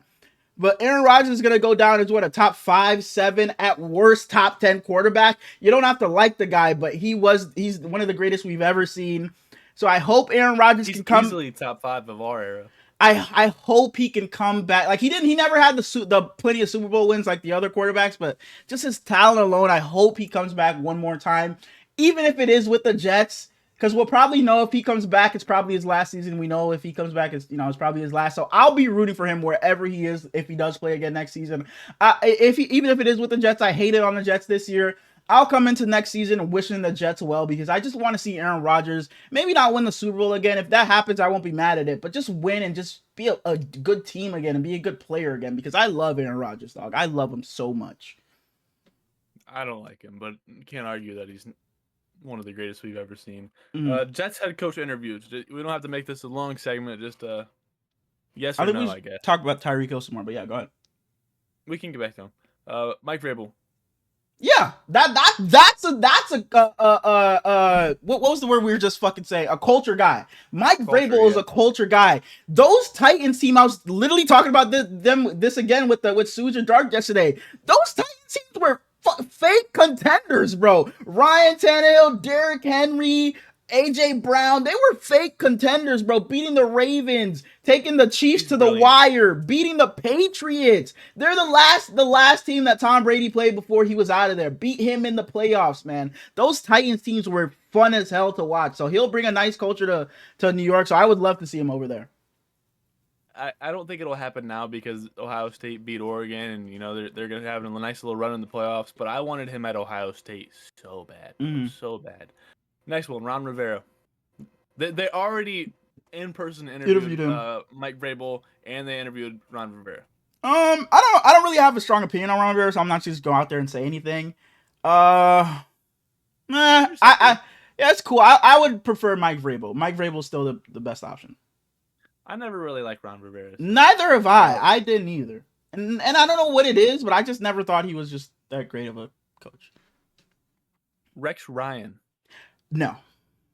Absolutely not. He pretty much completely shitted on Aaron Rodgers. No, absolutely not. Like Rex Ryan goes and he has shitted on so many other, like doing what he does now. His job, he's on like fucking Get Up or whatever. He's out there. He'll say whatever about any player. But no, I'm cool on Rex Ryan. No, I do not want to see him with the Jets at all.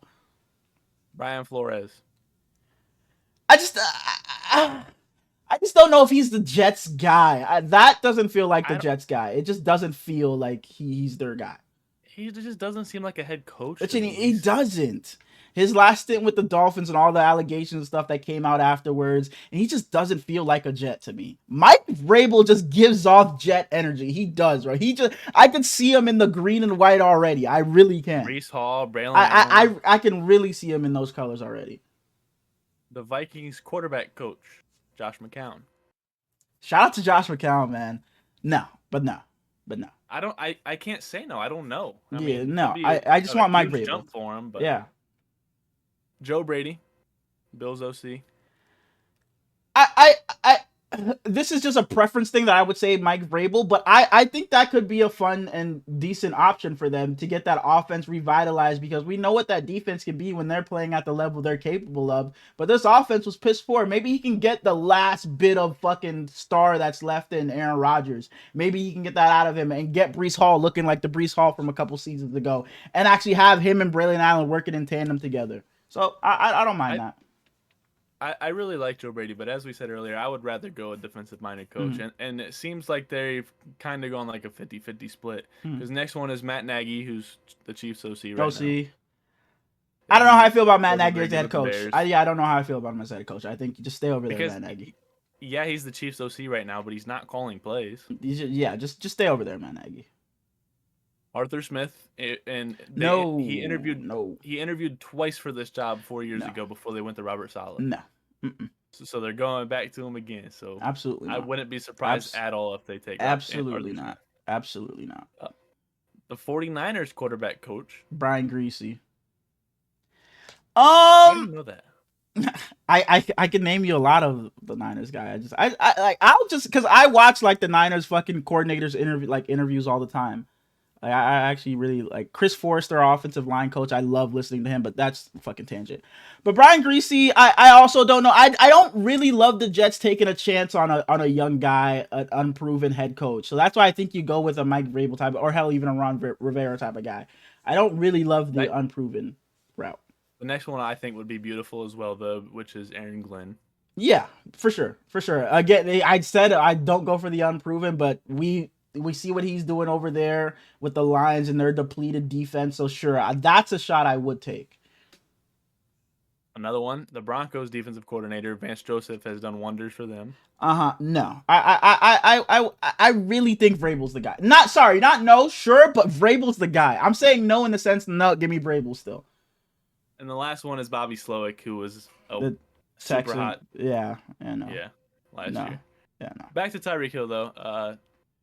The very first thing that happened that I saw was Robert Hunt quote tweeting him and saying, "Come back home, brother. I love you." Mm-hmm. And I don't really look at a lot of offensive linemen because I don't really know how to gauge them, to be honest. Yeah, for sure.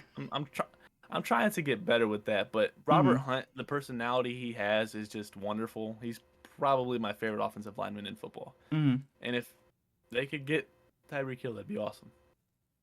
What do you think are the ideal landing spots for Tyreek Hill? It's got to be one of the top 6 teams in football. He doesn't go to the Vikings; they're too good. The Lions are too good. I think there's 2 that stand out immediately. He goes back to the Chiefs. I don't think that's sure, but I don't think I think it's the Commanders is one.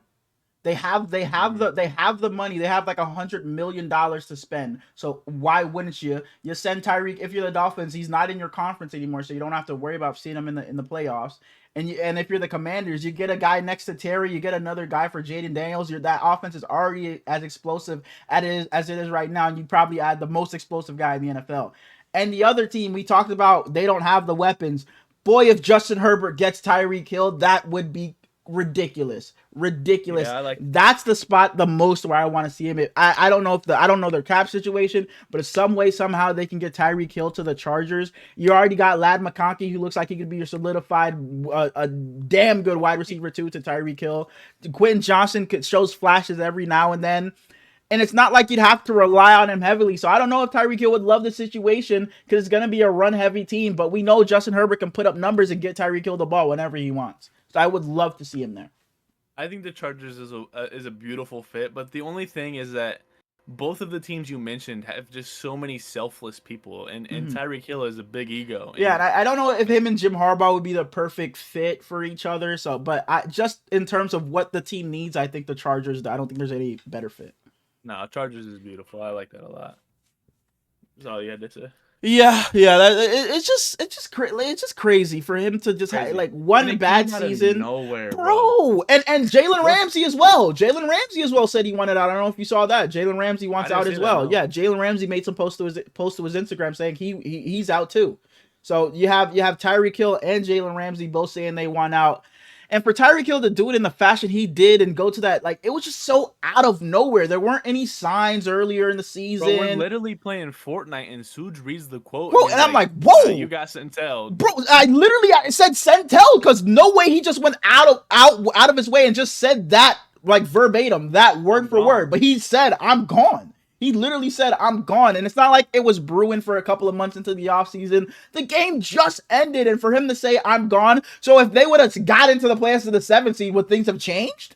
Like, it wasn't just strictly based off the fact that you didn't make it's a crazy situation. Weird. And he was voted as the #1 player of last season by the players. And now man, bro, wide receivers are just something different.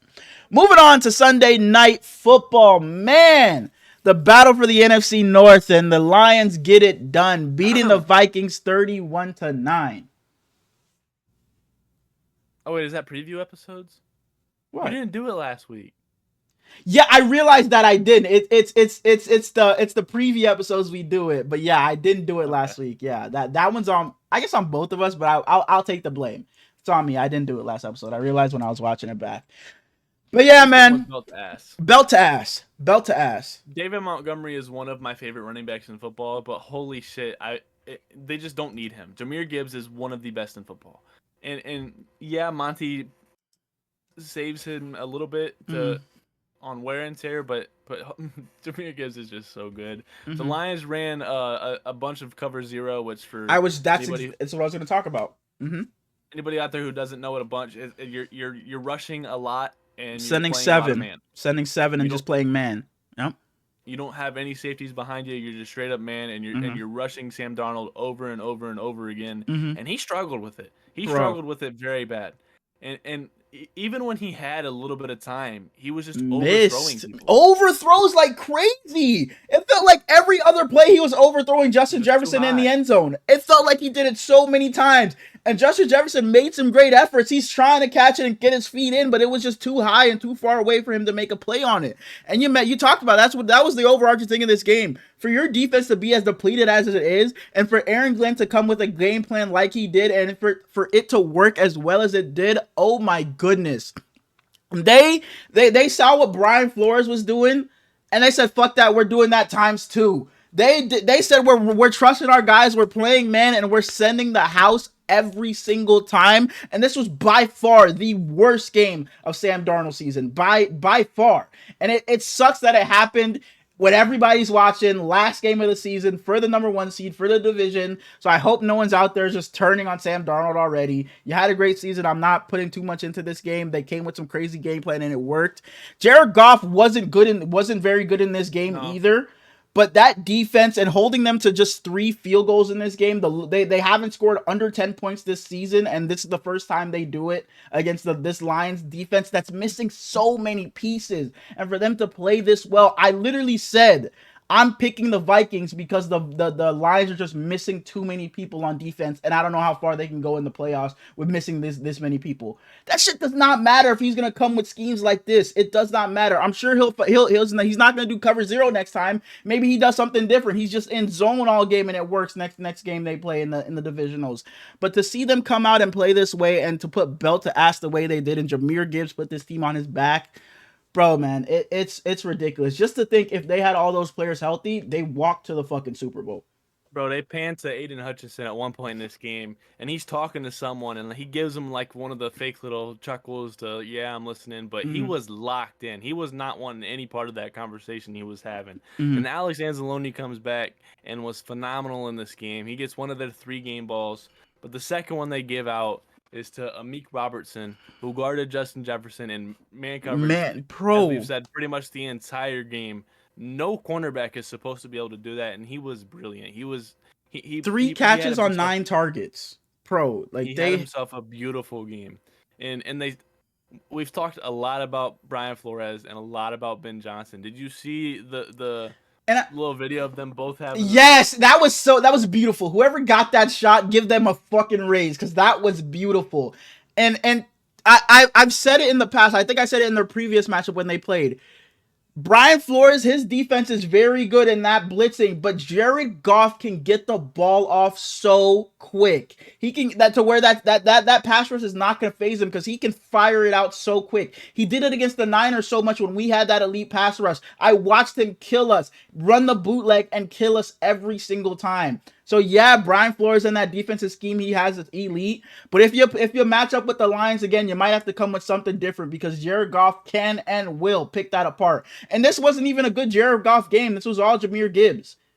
So if Jared Goff if Jared Goff has just a good game, he'll pick this apart. So you just got to come with something new. Just add a new wrinkle to your defense. Show us that you can do something else, Brian Flores.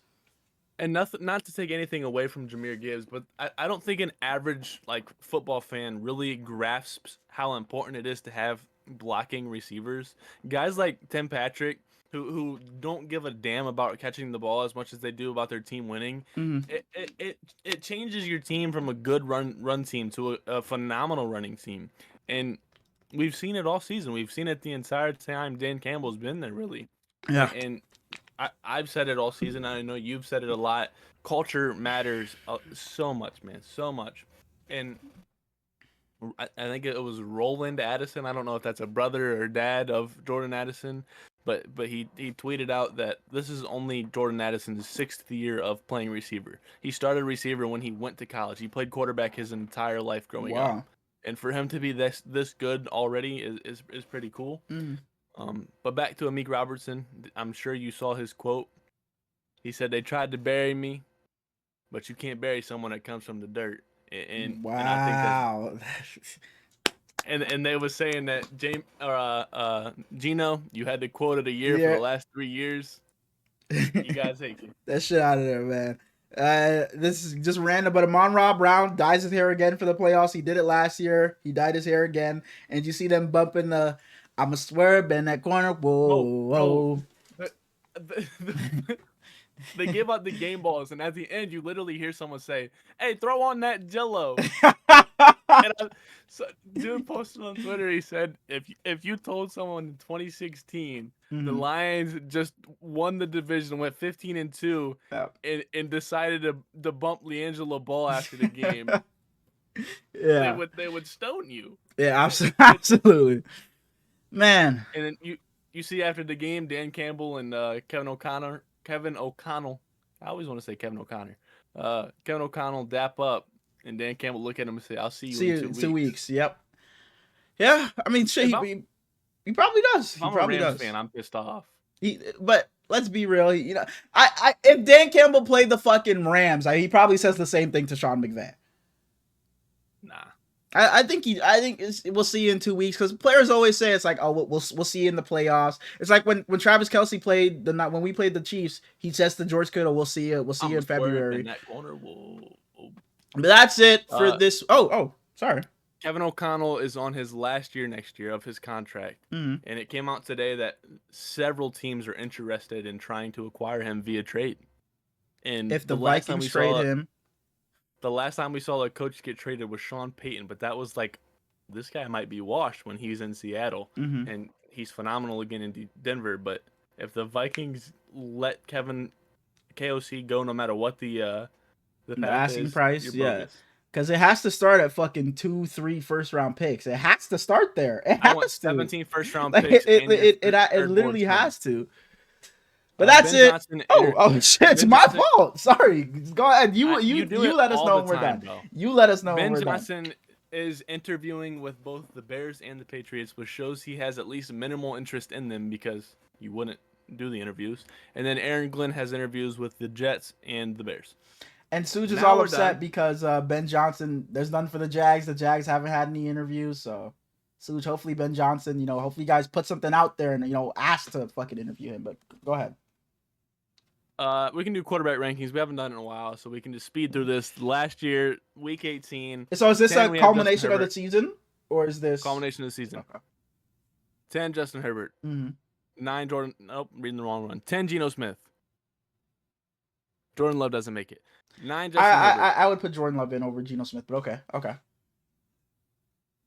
Jordan Love, but like Jalen Hurts could be in there too. I think Jalen Hurts should also. I thought he was gonna be set. Oh, so this is the same. Is this the same one you posted? No, because Geno wasn't on the one you posted. Okay, so I think Jalen Hurts should be in here as well. I think Jalen Hurts should be at the bottom of the 10. If he's not 10, he should be 11 or 12.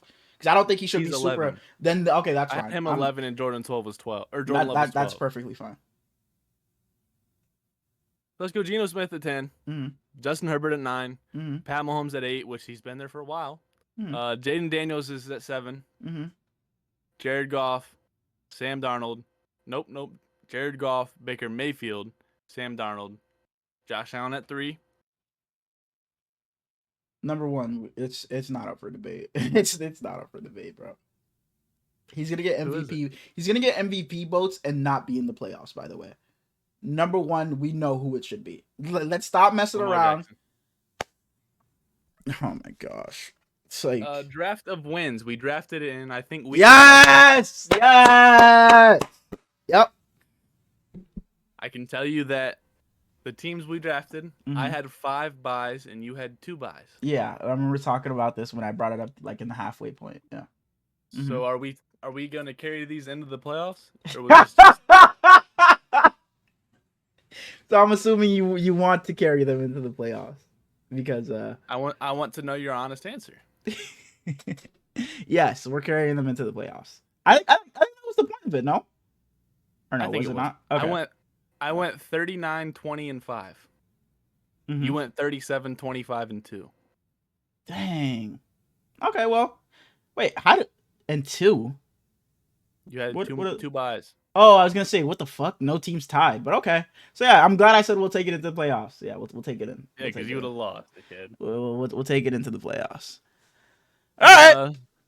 Last thing before we get towards the end, is just a quick little preview of everything. We'll get our actual preview. I just want to mention the matchups. We'll have the Lions. Nope, I wrote this before. Absolutely not. We'll have the Vikings and the Rams. We'll have the Commanders and the Buccaneers. Bro, I'm excited for that game. I'm so excited. You notice anything about that game? You know who's going to be guarding Mike Evans? Oh my goodness! Oh, they said we took him out of fucking of New Orleans, but you gonna get him in the playoffs. You gonna get him, man, bro. Hopefully he fucking plays. Hopefully he plays. Packers, Eagles, Chargers, Texans, Steelers, Ravens, and Broncos, Bills. And then on the college side, we have Notre Dame and Penn State for the first game. Notre Dame. Let's go Fighting Irish. Now? Absolutely. You ever seen Rudy? So you're not a Notre Dame fan. And then we have Ohio State and Texas. And if Ohio State loses to a quarterback that transferred out of Ohio State when I liked Quinn Ewers a lot, I'll be very sad. I said I'll mention her every podcast. She hasn't done anything since last talked about her. They played on Sunday. They played yesterday. I think she had 2 points on 0 for 5. 2 free throws. So yeah, let me put the donut back up.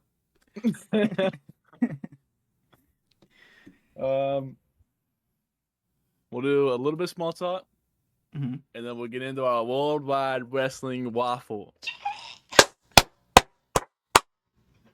Hell yeah! Since the new year started, this is gonna be a long episode. It is. I was looking when we weren't even finished the review, and I saw an hour 30. Yeah, it's gonna be a long one. You got anything to do tomorrow? No, sir. Y'all have a good one. We're out. All right. Since the new year started, you know, people do these resolutions. Resolutions, yeah. They changed their lifestyle up a little bit. You changed anything?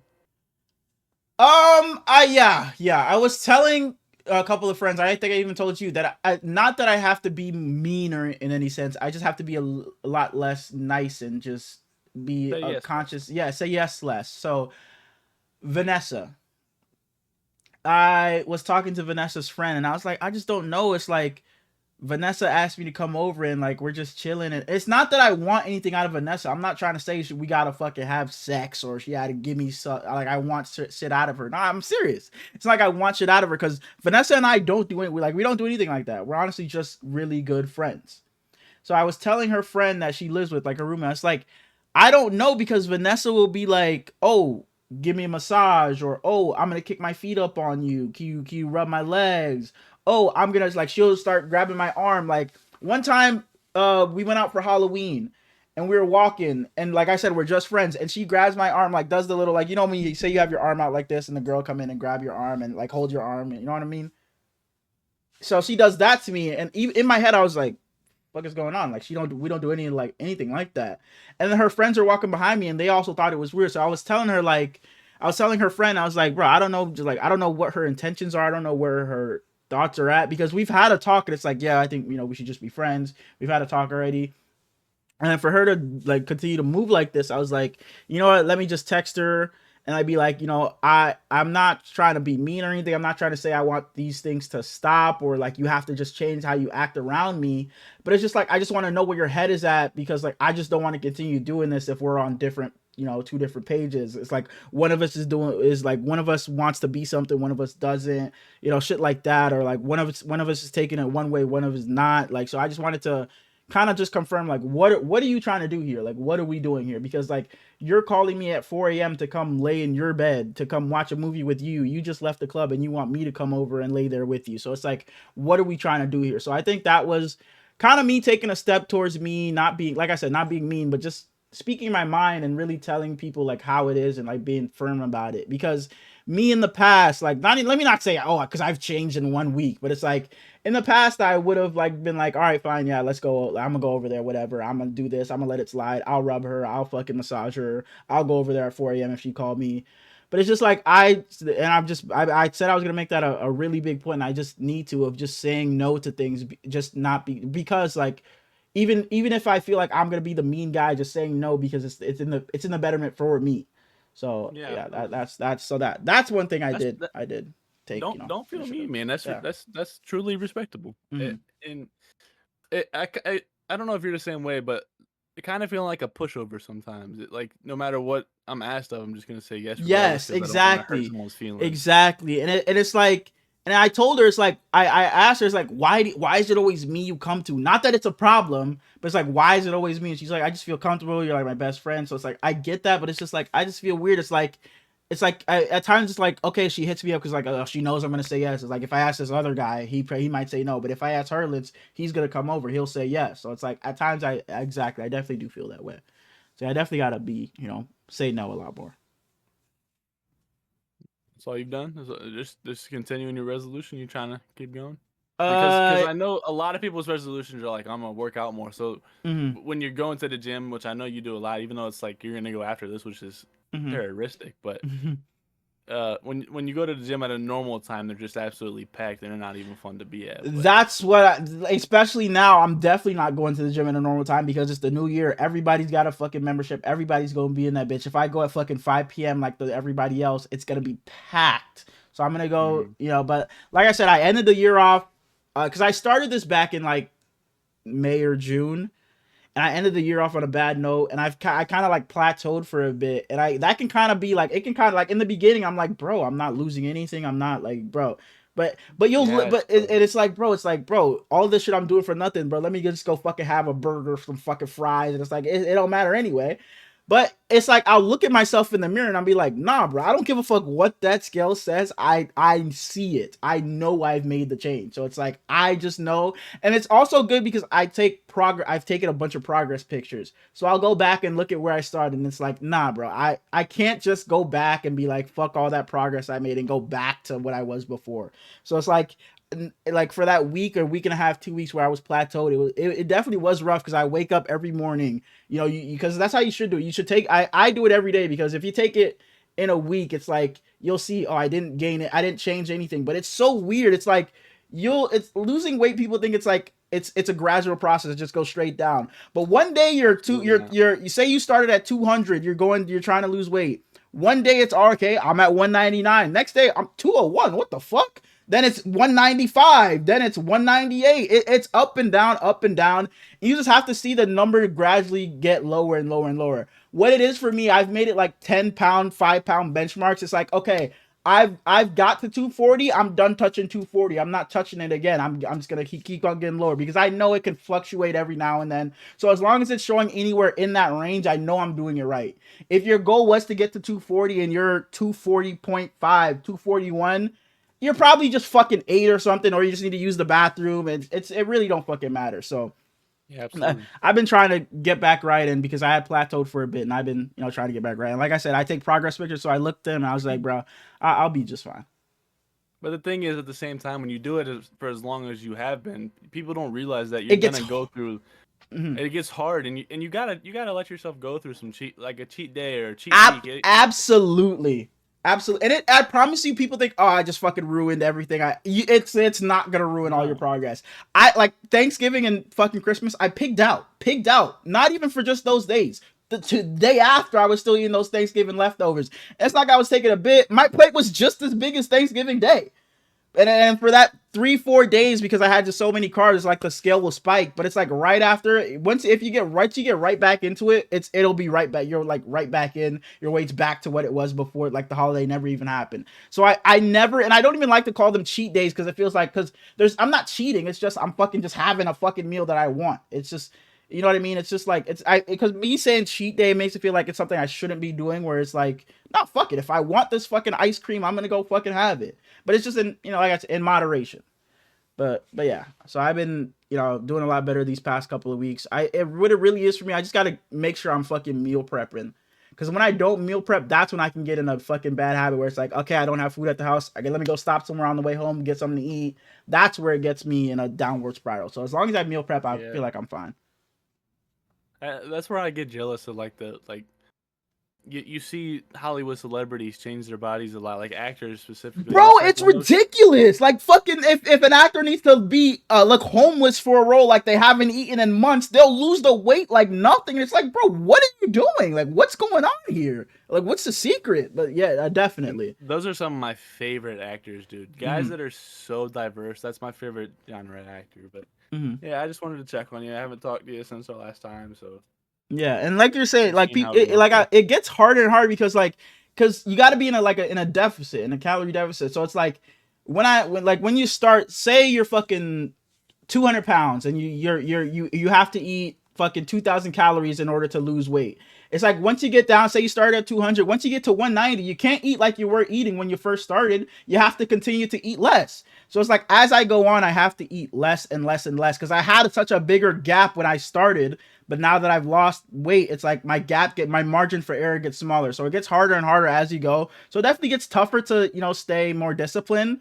But, as long as you can push through it, look at the scale and take progress pictures if you're ever doing anything, because it really shows you like from the start to finish where it's like I really made the progress. I've made the change. So you kind of see like, yeah, I did put in the work and there is changes. So it just gets you back in the right mindset, because I feel like if I didn't take the progress pictures, I'd be like, bro, I haven't fucking changed. I look the fucking same. Because you don't realize it. Like, because you're living your day-to-day life. You don't realize yourself changing. But other people will come up to me like, Yo, Hurlins, bro, you've been working, you've been in the gym, and it's like, bro, and that means so much. It's like, bro, thank you for noticing. Like, I've been trying so hard, but it's like, if you were to just look at yourself in the mirror every day, you would never notice. So You take the don't progress notice, but pictures because you're just living it your feels life. so good when someone says something to you. It feels so good. So it definitely does. It definitely does. When I lost all my weight, it was because I was just working so much, Mm-hmm. and I went to a wedding at the end of the year, and it was like a bunch of the people that knew me the most growing up, and Mm-hmm. like so many people came up to me and were like, "Holy cow, you lost so much weight, and what'd you do?" And I didn't really do anything. I didn't know what to Mm-hmm. say because I wasn't working out like you. I wasn't eating special foods. Like I just Mm-hmm. was being smarter, I guess. But That's just be smarter. That's really all it is. Can I ask you, where was the first place you noticed your weight loss? Like, what part of your body? Because I have a weird answer. What was the first, like, was it your fucking legs, your arms, your stomach, like what, your face? Because me personally, I feel like my face is the part I've lost the least. Like, I feel like my face looks the same. No, it doesn't. I promise you it doesn't. I didn't I want to say anything, but I saw a video of you the other day, and mm-hmm. it was a short. It was from you guys playing Valorant, Mm-hmm. and this is pretty much all I've ever seen of you. So I don't Mm-hmm. know what the rest of you completely looks like, Mm-hmm. but your face has definitely slimmed down a Like good amount. that's the one thing that will fucking get me. That, like, I don't let the shit get to me where it's like the scale fucking look is spiking or it stays the same.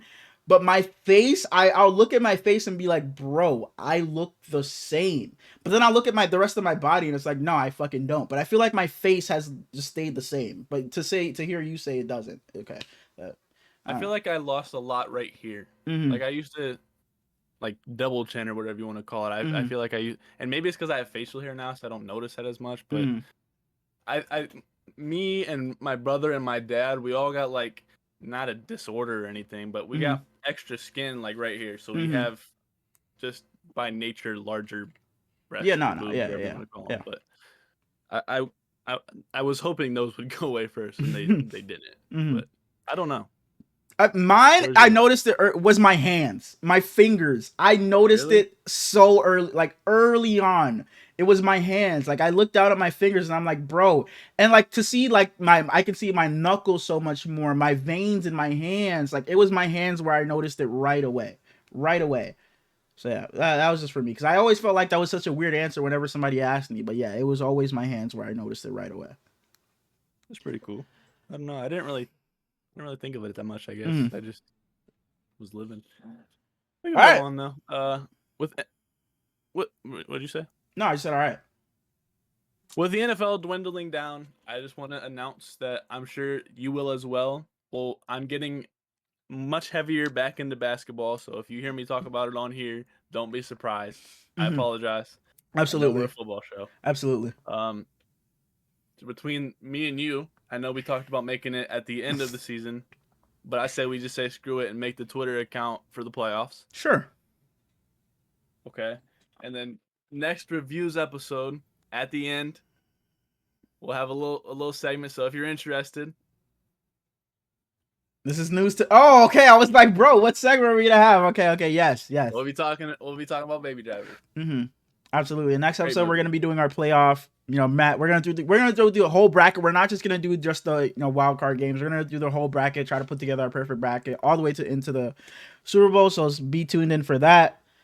And hopefully, we have one more segment today. We're at an hour and 47 minutes. Fuck it. This is gonna be our first 2-hour episode. Fuck it. We Let's do it. The worldwide wrestling. Thank you, bro. Thank you. I didn't watch this, so go ahead. You didn't? Please tell me you're joking. Kay Adams was locked in, bro. She was like live tweeting the whole time, and I absolutely adore Kay Adams. And I saw her post the video of Undertaker coming out, and she was like, "So what's this guy's story?" And I don't know why, but that got me so bad. Triple H comes out. You did he announces everything. I fucking love you so much, bro. I love you. And he announced, and that was so cool. That was so cool, bro. You texted me and you were like, "Please be watching," and I never responded on purpose just to make you think I wasn't. But Triple H kicks it off, and it was awesome as we expected because he's awesome. And then other dude, that bald guy, comes out, And I don't know why he gets to have the first segment. I don't know. You're super locked in, but what I will say for anybody that's locked in, you were watching, when on the road to Mania last year. I hate that The Rock has come back, and hopefully maybe this changes, but he has come back, and he's all buddy with everybody. To all the diehard wrestling fans out there, what we went through. And by the way, if anybody's not into wrestling, we appreciate you guys watching. You can click off now if you're not into it anymore. We appreciate you guys watching up to this point. Like, comment, subscribe. Peace. But to anybody that's still here, it's like, bro, The Rock was such a bad guy on that road to Mania. He was evil. He beat Cody Rhodes' ass in the rain, bloodied him, whipped him with a belt, that said his mom's name, Mama Rhodes, on it.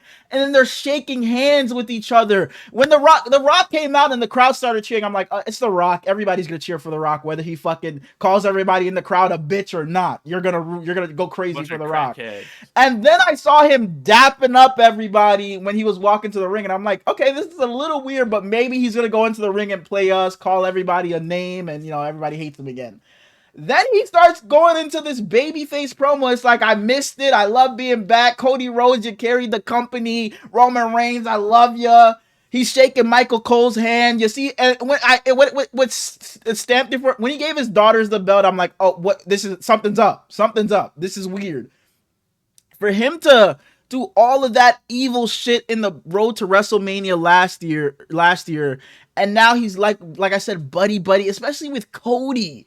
We didn't have to see them shaking hands. If we saw a fucking leak pic of them doing it backstage, that's one thing. But to have Cody ringside, The Rock walks over there, daps him up, bro hugs him, that was like, bro. So that backstage too, as he was getting ready to leave. That tells me The Rock is like out of the storyline. He probably has to go film some other fucking movies. He probably won't be around for Mania.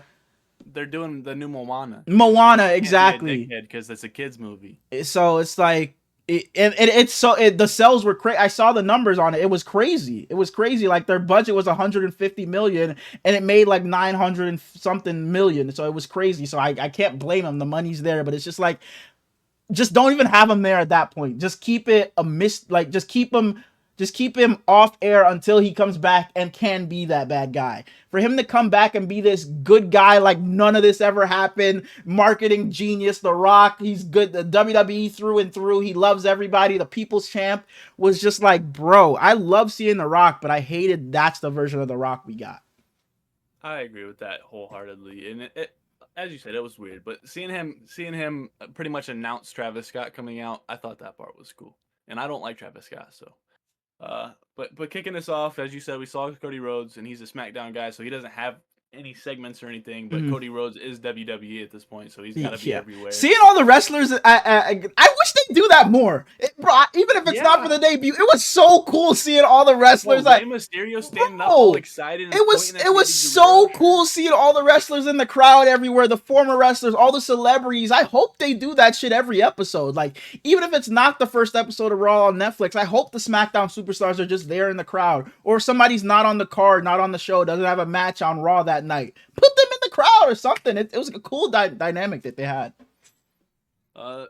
Gabriel Iglesias was there. Ashton Kutcher was there. As I said, Rey Mysterio was sitting there with LA Knight and the War Raiders. I hope who got the biggest pop of the night? They showed somebody and the crowd went crazy for him. Wale was there. Tiffany Haddish was there. Stephen Amell, which is the Green Arrow. He's been in so much. He was there. And then the love of my life. My life! Back the fuck I was up. Obsessed with her as a kid. Obsessed with her. Obsessed. Why are you so obsessed with All right, bro. Continue.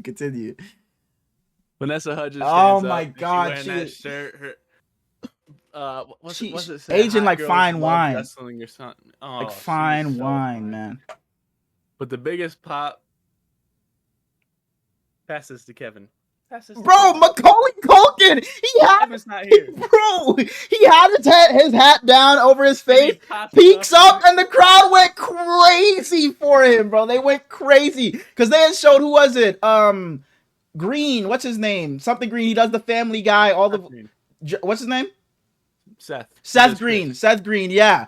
And he got a decent little, Seth Green. Then, like I said, Macaulay Culkin has his head down, peeks up, and they lost it for him, bro. So shout out to you, Kevin. And Pat McAfee said it, your mom's the worst world on the planet. And I can't keep mentioning her, but Kay Adams, I saw someone respond to a picture of him in her comments, and she was like, I didn't get to see him, but I talked to Kieran and I told him his new movie is great. And you see him, but not Macaulay. Yeah. Solo Sikoa is going to be absolutely screwed now that they catch all the stuff on the hot mics, dude.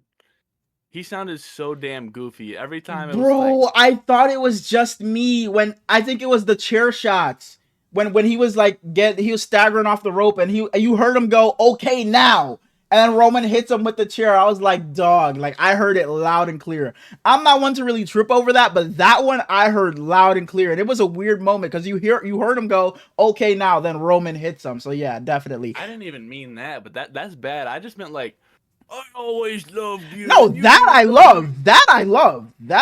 No, I like it, but he just, for most people, he sounds so bogus saying it. He sounds so Solo Sikoa's growth this year has been phenomenal, bro. It's been fast. I saw it from let me not be like I was some fucking Solo Sikoa truther, but once Roman left, I saw it right away. People gave him so much hate, but I saw it when he had to lead his own bloodline. I saw it from the start, bro. He had it, and now to see this development, he lost today, but man, he has been so good and a great match too. He has been so good. Tribal chief. I like the original tribal chief more, but yeah. The thing that surprised me about that match is Michael Cole mentioned Brock Lesnar. I thought that we weren't. They've dropped Brock Lesnar's name so much. It's like, what the fuck is going? Like, is he in this lawsuit? Is he not? Is he coming back? Is he not? Like, what's going on? But they drop his name so often for him to never be around.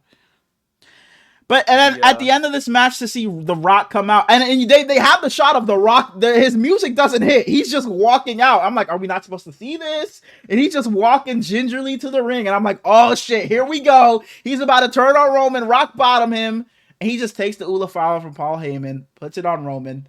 They did a little hug, and he just stands in the corner and just watches Roman throw his ones up. I think it was supposed to be ominous though, because they showed a shot of The Rock looking at Roman, and it was a little weird. You saw The Rock in the corner, but that's when I was like, bro, is The Rock really here just to be a good guy again? I enjoyed The Rock being the bad guy so much. But yeah, that was a really good match. Really good match. The greatest of all time had his little segment. He's like, I haven't won in 2,500 days. Call me a fucking wrestling nerd or fan. John Cena's music hit, because I knew he was coming out, but I didn't know when. His music hit, and I'm like this. I'm like, holy shit. Oh, here we go. The retirement tour is now.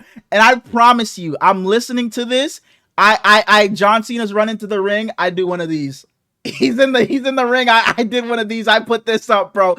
I felt like a kid again, bro. The whole stage and the set, the arena was beautiful, bro. It was beautiful how they presented the entire show. Cena to come out, bro. I put my fucking hand up just like this to do it with him, man. But continue. And he said this is some of the last times you're gonna see me in these Jordans. Yeah, it is. He said if we see him again after this year, it's only going to be in a suit and tie. It's not going to be the jorts again.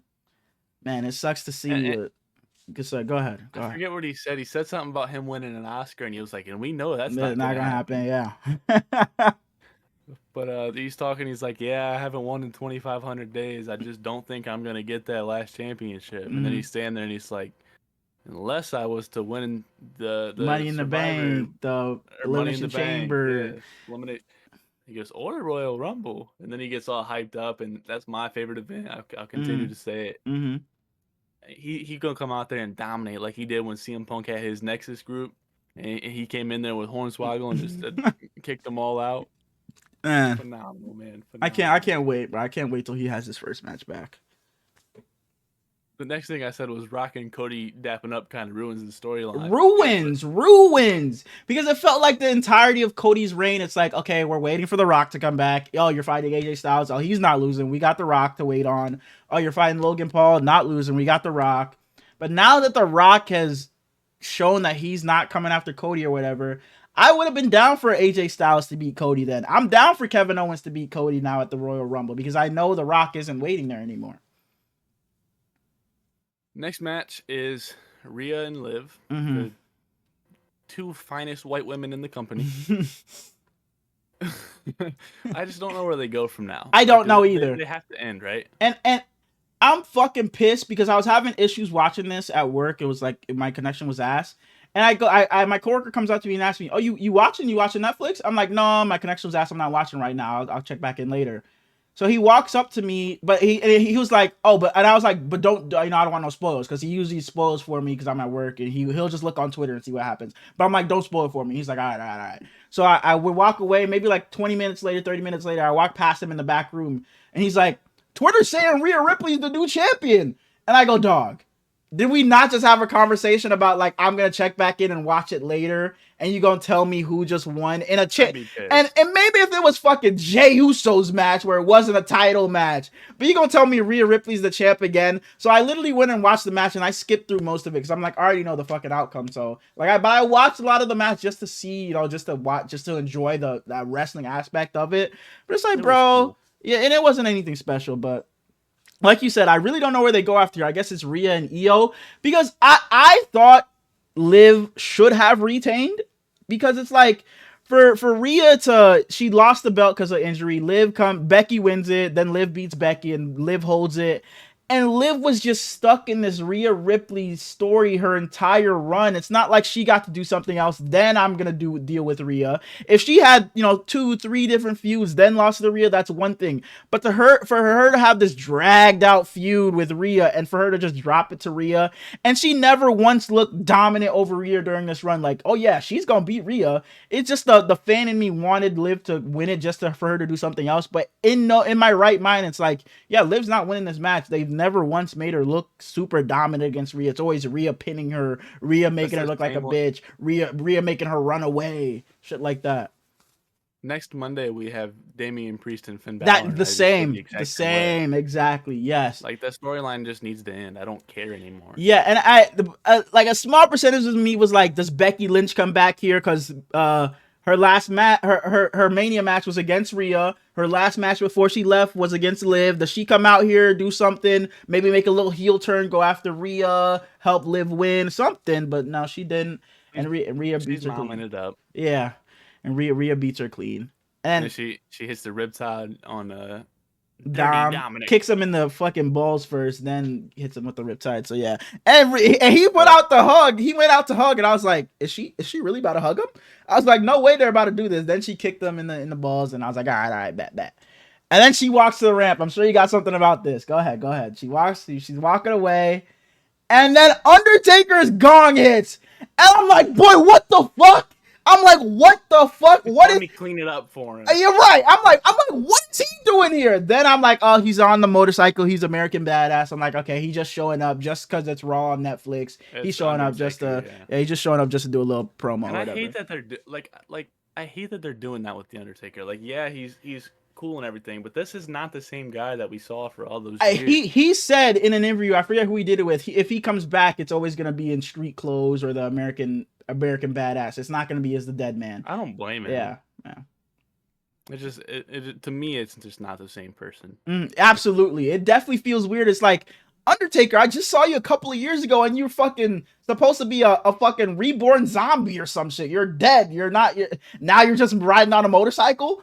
But 2 years ago, you're fucking sticking your tongue out, rolling your eyes in the back of the head, and now you got a bandana part like you're a biker gang or some shit. But yeah, it definitely is weird. He will never be the Big Show. Moving on to the next match, which we have Jey Uso coming out. Thank you. If you're new, anybody new to WWE has to see him as the biggest in the world. I'm so glad you didn't just jump to the match because I texted my brother during this and I said that Jey Uso entrance, him coming out with Travis Scott, Fiend, and Travis Scott wasn't even really doing it. He was just in there, yeah! just firing the crowd up. He was just hype. That atmosphere, I can't even imagine what it was like being in the crowd. And then Pat McAfee and Michael Cole did a great job hyping it up too. They were on the announcer's table, getting it in with them. Jey Uso gets down there, he's dapping them up, bro. And they show EO and Dakota Kai, man. Well, EO and Dakota Kai, and EO's in there dancing her ass off too. And I'm like, bro, Jey Uso is really that man. The fact that he hasn't won a world championship in this span is ridiculous. You gave him the IC title for a little bit. He needs to win the world championship before this hype dies down. Because that is insane. Because he gets the biggest pop every night. Has the crowd dancing their ass off. His entrance, they literally loop his entrance 3-4 times every time he comes out. Because the crowd just don't stop dancing. They don't stop dancing, bro. It's always so long, man. Shout out to Jey Uso, bro. The fact that he got over on his own by himself. It literally says it's just me, Uso. And the fact that he got that, bro. Shout outs to him, man. It's so crazy. Pat McAfee tweeted out a picture of Michael Cole's watch, and it was like, it appears as if you've fallen down. Should we call it SOS? Oh, like that Amber, because he was eating. And they be pushing the line. It's like Michael Cole was like, "Don't eat all over me. I don't have another suit." They be pushing the line. It's like, bro, let's relax. But those two together is I love them together. I love them together. And then after them, the match was alright. It was kind of weird that Jay won because Drew was kind of being. Oh yeah, Drew was kind of being built up to be this badass bounty hunter of the bloodline. But it's weird that Jay won, and it was a roll up win. I mean, I guess. I mean, if you were gonna have Drew lose in any way, that's the way to do it because Drew he does his best work when he's supposed to be this angry, I got cheated in this loss type of guy. So he'll probably do even better work based off of this loss. But I would have liked to see Drew win here. After this, we get a hit in Pat McAfee's freaking out like this is why we're all fans. And 97-year-old Hulk Hogan walks out to promote his beer because they partnered with WWE. I literally heard his music and I went, oh my gosh, bro. Like, we're not in fucking the 1990s anymore, the WWE. When are they gonna figure it out? We don't give a fuck about Hulk Hogan anymore.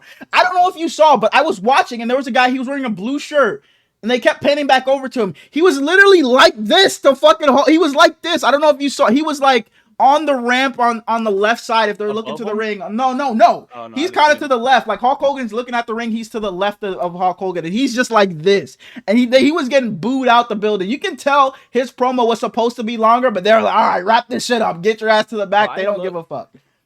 I don't like Hulk Hogan, but I low-key felt bad because, like, he didn't expect it. By his reaction, they started to boo him, and he was caught off guard a little bit. Like, and he tried to talk through it. How can the WWE be so just, what's the word? Just like, it's not it's naive, or it's like, how are you that absent on the internet or just not present to where you don't know that everybody, we don't fuck with him. We don't rock with him. We don't rock with the guy, his racist ass. We don't care about him.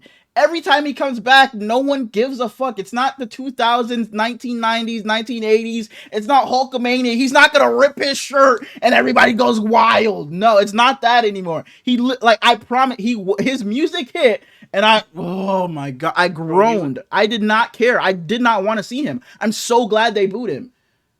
He was talking. He was like, through everything, I've had all these great duos, me and Randy Savage, me and blah, blah, blah. But the greatest duo was always me and the fans, and I'm glad you guys have stuck with me through everything. And the whole time they're just booing him. And yeah, like you said, we don't like him, we don't rock with him, but I felt bad. I felt bad for the old man. And he's tone deaf.